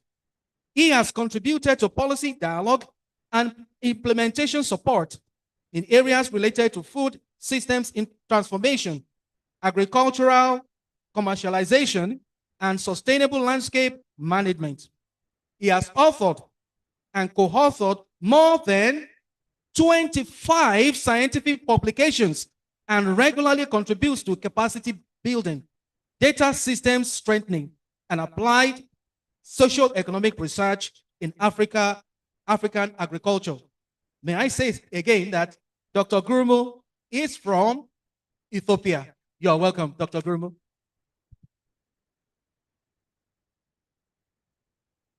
Yeah, thank you so much.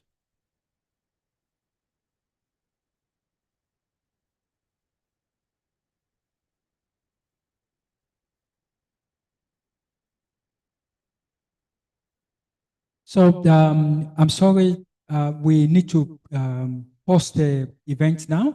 So we just need to take pictures. Then we come back and it takes this his talk. So just give us 5 minutes for that. We can reconvene. Thank you.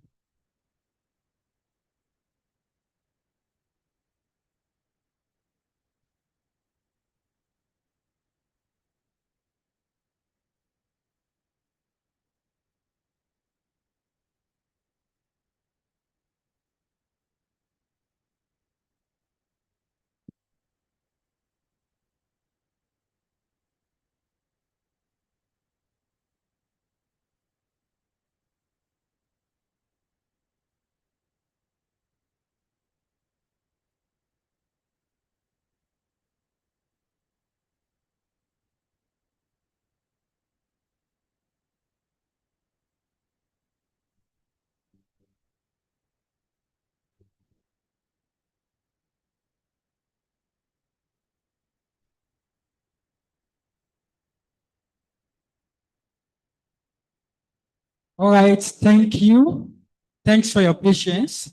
So we have the projection now for Dr. Group. Please settle down, please.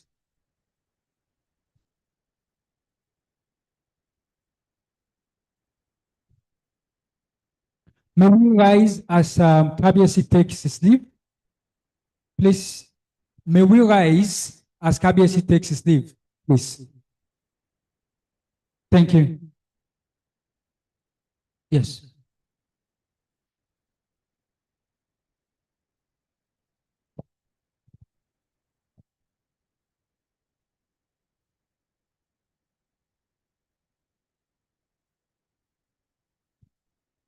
Thank you very much, sir. All right, please be seated. Thank you.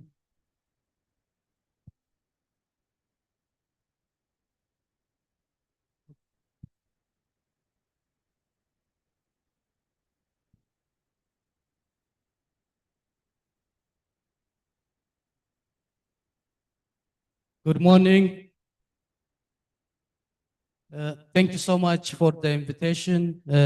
As has been introduced earlier, my name is Masayami, an agricultural market economist from IT based here in Ibadan. I've been here the past 3 years. Previously, I worked with mainly research institute in Ethiopia and later on United Nations Development Program as an economist. So my presentation is basically touches upon more practical perspectives, especially on how we address some of the binding constraints around smallholder farmers in Nigeria. So the title of my presentation asks an important question about how do we transform agricultural research into sustainable development outcomes. So my presentation will answer some of these questions using practical experience from Nigeria, relying on some of my recent works. And I'll try to show you some examples on how a research can have a greater impact when it is linked with private sector partnerships as well as policy engagement. I think you all agree with me that research evidence is very critical to support evidence-based decision-making for policymakers, but research alone is not sufficient. So for agricultural research to be transformative, they need to go beyond publication-based and to influence sustainable development outcomes such as technology development, employment outcomes, linkage of market of smallholders, as well as addressing food safety and policy outcomes. So why many research outputs in Africa fail to deliver the desired impacts? So you all agree with me that many research outputs fail not because the science is weak. Rather, most outputs fail, they don't follow up a bottom-up approach, which means that their research is not well linked to the realities on the ground. And as well as some of the research, they don't have a system thinking in their approach, which means that they tend to focus mainly on one side of the value chain. For our case, we focus mainly on the farmers aspect and we ignore other midstream actors. The other reason could be weak visibility of our evidence to decision makers, which means that we usually tend to engage policymakers at the end of our research, and that will affect the take-up of our evidence. So how do we transition from a research narrowly focused output to more a development sustainable outcomes? I'll try to highlight 3 issues. One, we need partnerships with the private sector, and also we need to create, co-design some of the intervention together with them from the design stage. The other key important issue is we need to engage policymakers starting from the design of our research so that we can align our research with their government practice, which will be easier for policy take-up. To make this argument more practical, I will try to use 3 of our practical examples here in Nigeria as a case study. The first case study will focus on the led post-harvest innovation interventions in tomato value chain in the northern part of Nigeria. And the second case study will focus on a private sector-led crop protection service, which focus on mainly on use. And the third part, which I will try to show you some examples on how we engaged policymakers to get some of our findings for policy take-up.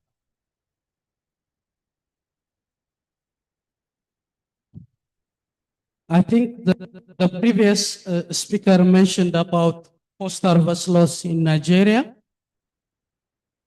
In Nigeria, one of the major challenges is not producing more, but preserving what is produced is very critical. For instance, estimates suggest that around 3.6 billion USD dollar annually the country lose due to post-harvest loss. And this translates into 5 up to 6% of the agricultural GDP of the country. On top of that, the opportunity cost of post-harvest loss extends beyond physical loss, which means that the lower food product availability in the market will translate into food price instability, as well as food inflation, so that it will have a wider macroeconomic implication. So when we look at what are the major challenges contributing to food loss in Nigeria, two key results emerge. One is the limited and scalable availability of post-harvest technologies, and the other is the poor rural infrastructure. And this loss is more severe when we go to perishable agricultural commodities like tomato, where in most cases, smallholder farmers face excessive post-harvest loss across the different value chain due to poor packaging materials such as raffia basket. As a result, most farmers are forced to sell their harvest on the farm to avoid the excessive post-harvest loss, which means that they are a bit disconnected from high-value consumer markets. So addressing this requires scalable, market-based post-harvest innovations supported by public-private partnerships. When we look at some of the available innovations, there are several post-harvest loss reduction innovation currently being promoted by the private sector, including solar dryer, cold chain infrastructure by cold hubs, and plastic crates mainly by Bunkasa, a private limited company. However, the challenge is not technology availability, but they are not widely being adopted by many farmers because they are not affordable to smallholder farmers. So we believe that public-private partnerships can scale up these post-harvest technologies into sustainable adoption. In our study, we focus on plastic crates as post-harvest technology adoption because it is scalable. The other is it's much more affordable for tomato farmers in the northern part of Nigeria.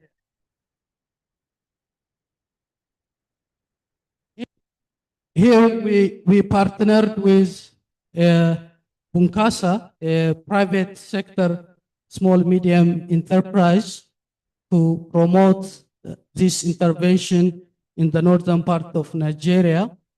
And the intervention consists of several activities, including establishing crate rental warehouse shops in rural areas, facilitating product aggregation, establishing market linkage by providing daily tomato market price.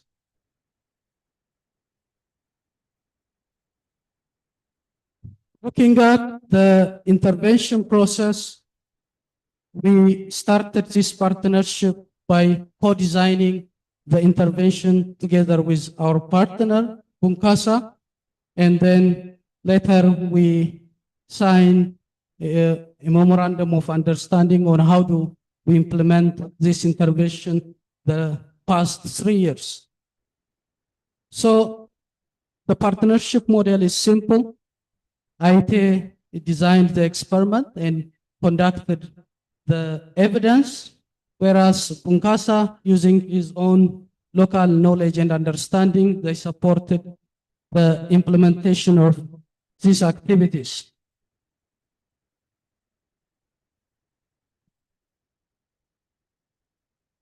I think this is one of the examples of private sector and academia partnership to move research beyond technology transfer to scalable and sustainable development outcomes.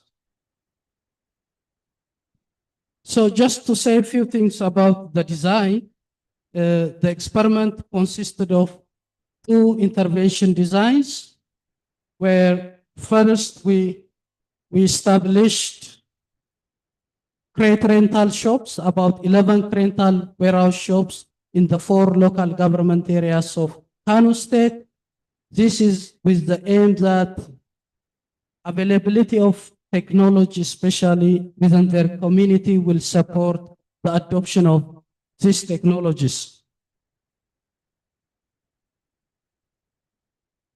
When designing this intervention, we ensured that the 11 crate rental shops to be equally accessible to all intervention communities within 10-kilometer radius.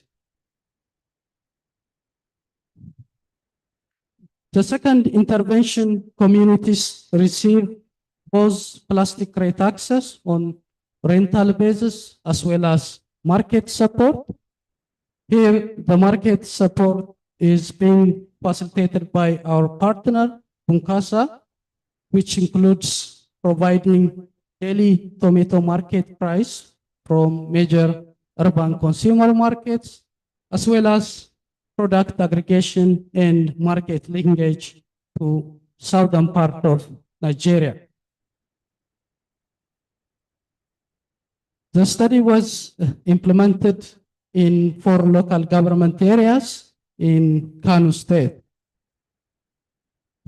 Looking at some of the key results, we found that adoption of post-harvest technology was somehow improved when it is linked with market support, meaning that farmers not only respond to the availability of technology, but they also respond more to technology adoption when it is linked with market linkage and output price incentives. We also find that access to post-harvest technology and market support significantly improved the integration of smallholder tomato farmers into high-value and distance consumer market, such as Mile 12 International Market in Lagos. This is somehow supporting an inclusive horticultural value chain development in Nigeria. These are some of the knowledge products we have produced from this intervention, including technical reports and articles.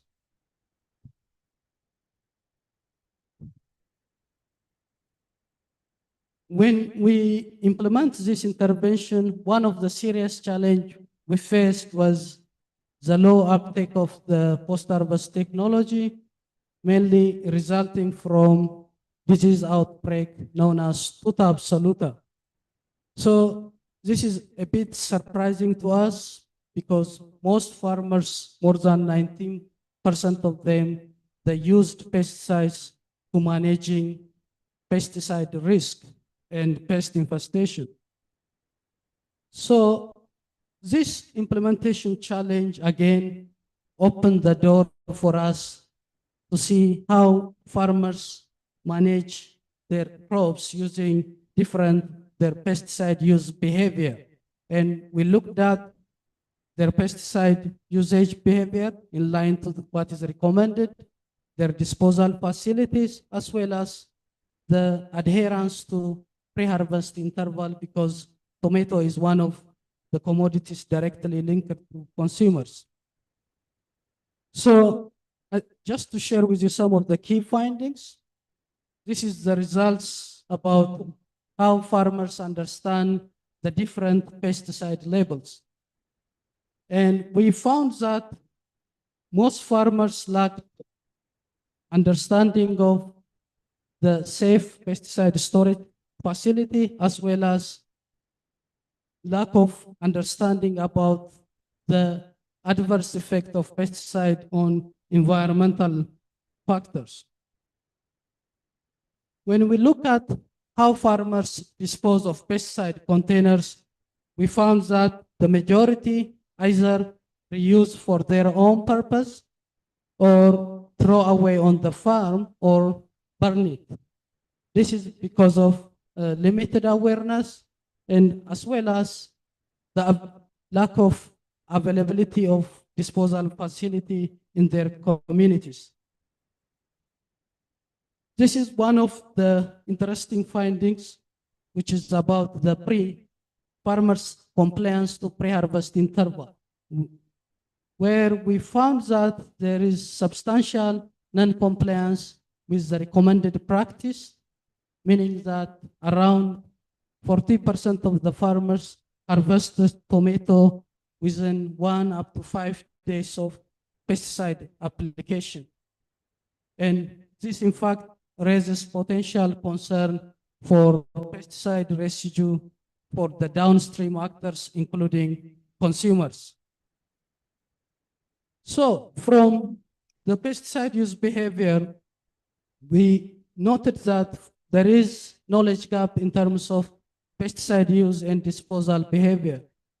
So farmers need trusted service providers. One, it could be reliable agro dealers from the private sector.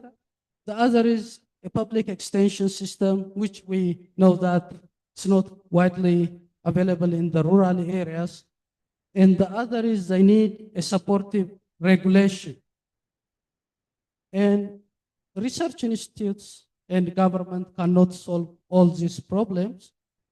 So the next question would be, what kind of partnership model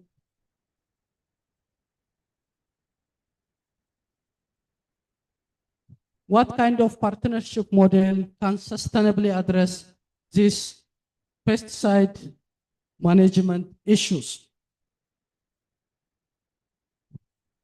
So the findings from the pesticide use behavior further motivated us to explore localized solutions to address pesticide misuse risks, leading us to our next work on use-led spray service providers in Nigeria.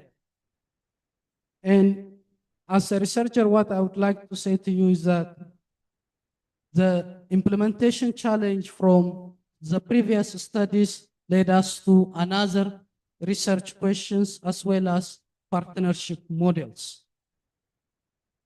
So for this work, we partnered with CropLife Africa and Nigeria, where this organization, they train unemployed rural youth to become professional spray providers in Nigeria and across 23 African countries.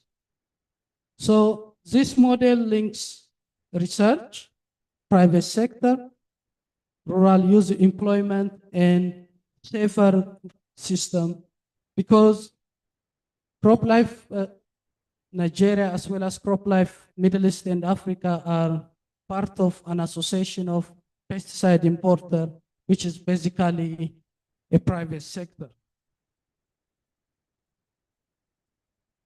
So when we look at this situation in Nigeria, we learned that organizations such as CropLife Nigeria, IITA, and other development organizations have trained and certified unemployed youth to become professional crop protection service provider.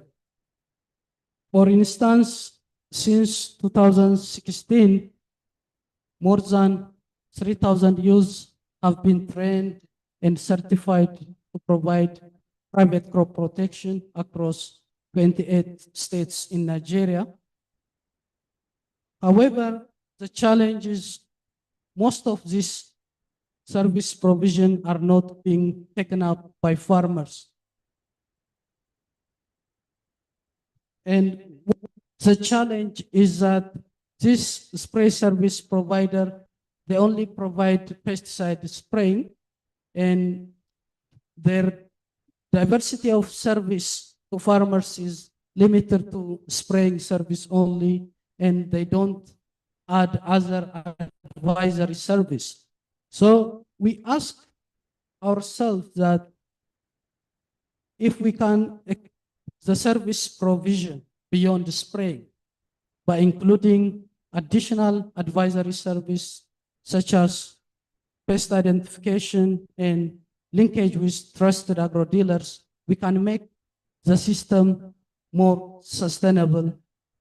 With this background in mind, we conducted this study to assess the demand of farmers for the additional service.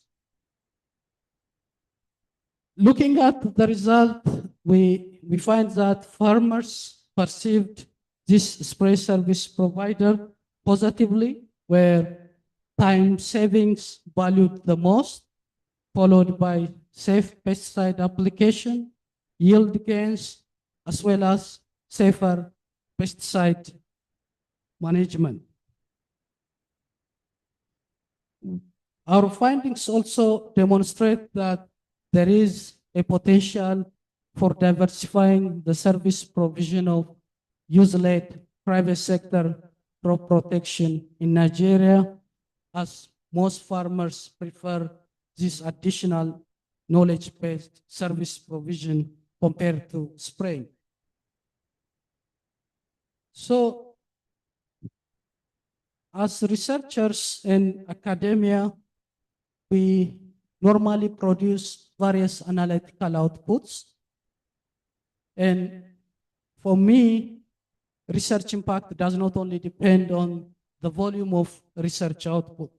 Rather, we need to create platforms for policy dialogue and engagement with policymakers. And this gap can be addressed by arranging various stakeholder validation workshops, as well as directly engaging state and federal level ministries in co-designing interventions, as well as policy recommendations.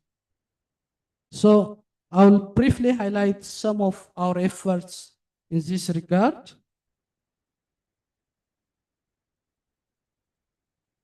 Last year, we presented our preliminary findings from the post-harvest intervention during the launching of the infrastructure network for African food systems in Kanu, which brought together senior government officials as well as key sector stakeholders.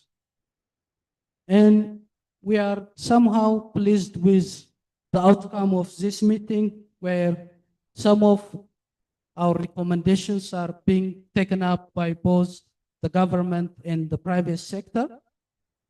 For instance, with the support from GAIN, there are now plans to pilot 10 vegetable aggregation centers in Kanu and Kaduna, along with other supporting infrastructure.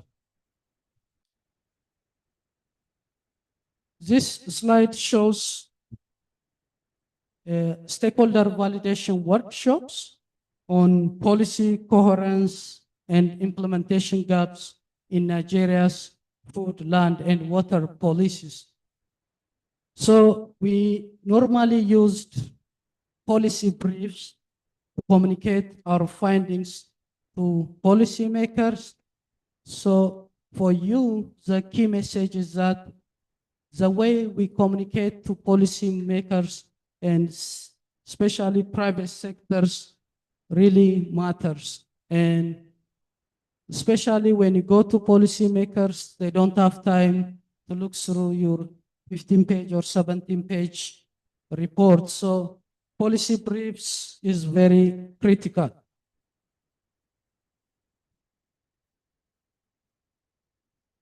Here we applied a food system thinking approach for biofortified cassava adoption and scaling up effort in Nigeria, where we brought together various actors, including farmers, farmer associations, ADPs, off-takers, processors, and Harvest Plus, validate some of our evidence as well as identify some of the critical constraints that affect adoption in Nigeria. So the key message here is that scaling biofortified crops in Nigeria, it needs a collective effort of several value chain actors, and it cannot be answered only by research evidence.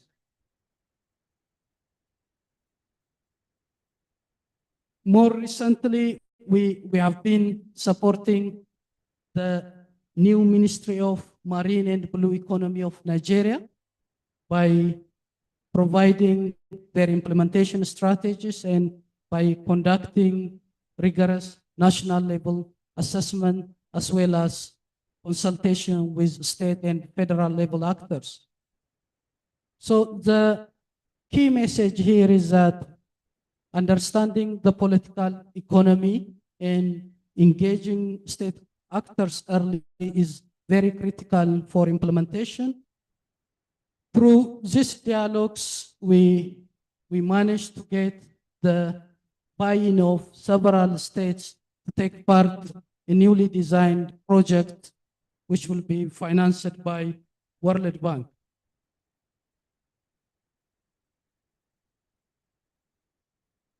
Capacity building is also very critical through partnership with universities. We always train and provide capacity building for young generation researchers, not only to conduct empirical research, but also to engage with the industry and government. And our door is always remain open for any possible collaboration with universities, academia, private sector, and development partners. So what are the few lessons learned from those practical experience I showed you earlier? The first important thing is co-designing of intervention together with partners and relevant stakeholders is very critical, which somehow affects the sustainability of the intervention. The other is, which is more important, is policy engagement. Partnership are not side activities of any research, rather they are integral part of any empirical evidence. So we ask our question, what universities can do differently? I think it's basically what I mentioned earlier. They need to adopt a system thinking when they design their research, which means that they have to apply a holistic value chain segment, including farmers and midstream actors when designing research. They need also to train students not to produce pure academic papers, but rather they need to train them on how effectively to communicate with policymakers.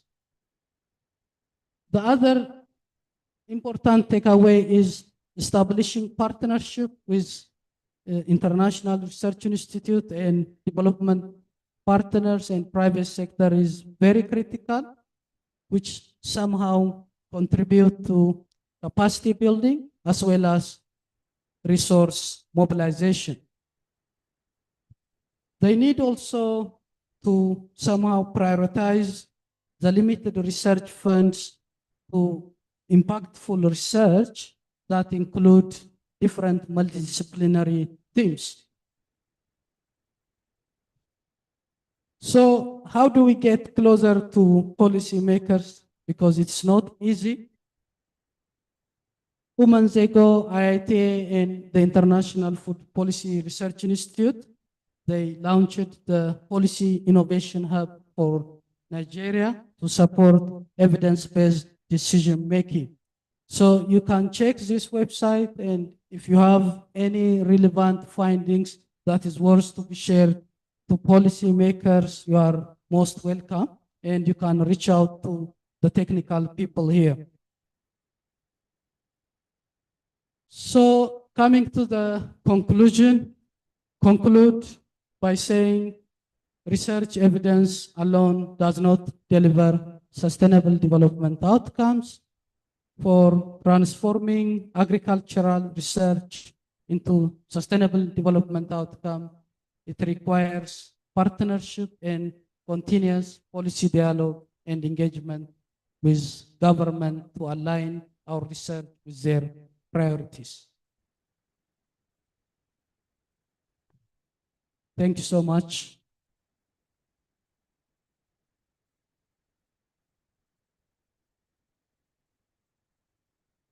Please, the applause is weak. Can we give a resounding round of applause for Dr. Mercy Rumo?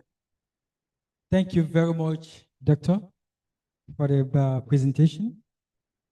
He gave a lot of insightful innovation and some of the research, a brief recap of some of the research that they have been doing at IITA. Most of us know where IITA is, just nearby, and I think they are the closest research institute to us here. Yeah, very good people. We had some collaboration with them, and they're doing a lot of good work. And one of the research work that they're doing is, which he had been able to express to us, he presents now, is in the area of tomato and tomato preservation. Fortunately, close to us here is the tomato hub for Ibadan. Yeah, and it's part of the immediate community of Koladaisi University. So some of the research and innovation that they have been doing are things that we can collaborate on or to be able to deploy in our immediate community for our community impact. And one of it is, he made mention, of course, we know one of the major issue with tomatoes is not the production of tomatoes in Nigeria, but actually the preservation of tomatoes, post-harvest preservation, and which affects not just the availability all year round, but also the costing when it is off-season. So one of the things that he made mention of in terms of post-harvest preservation is cold chain. Another innovation they made is the use of crates. We used to use the baskets, which always rupture the tomatoes. And now one of the innovations they've made is the use of crates. And also, fortunately, the previous speaker also gave some innovations in that area. So now anyone who has a question to ask, please raise up your hand so that we can take the questions. Because of our time, we'll not take more than 5 questions at most. So if you have question for Dr. Gumo, please let me see your hands up. Maybe I've given you a recap. There are a lot of research he had talked about, but focused on tomatoes because that is closest to us here. Any question? All right, in the absence of questions, thank you very much again, Dr. Gumo, for the wonderful presentation. Please, a round of applause for him. Yeah, Dr. Gumo, I humbly want to request you to stand up to have to receive your plaque. Thank you very much for honoring our invitation. Members of the LOCUI.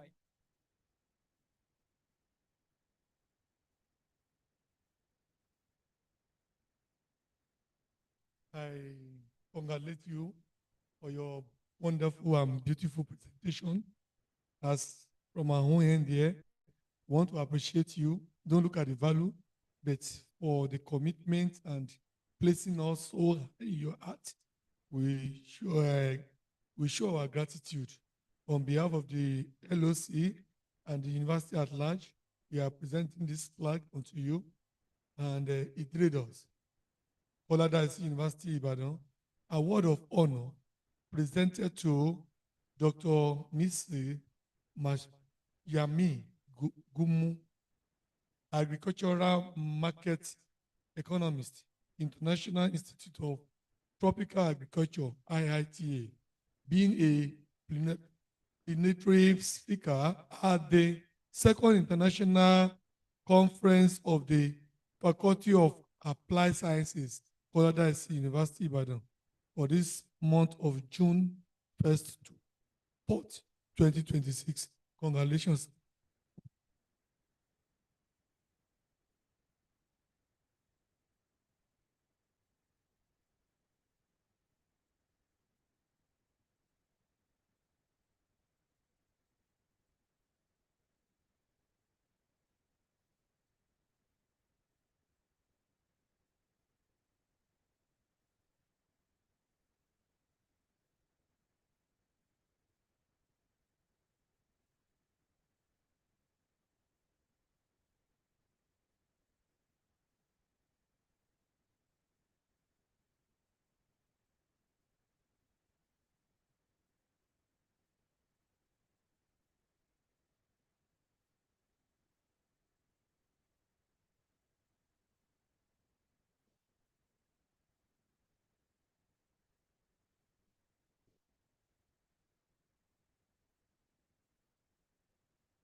All right, thank you very much.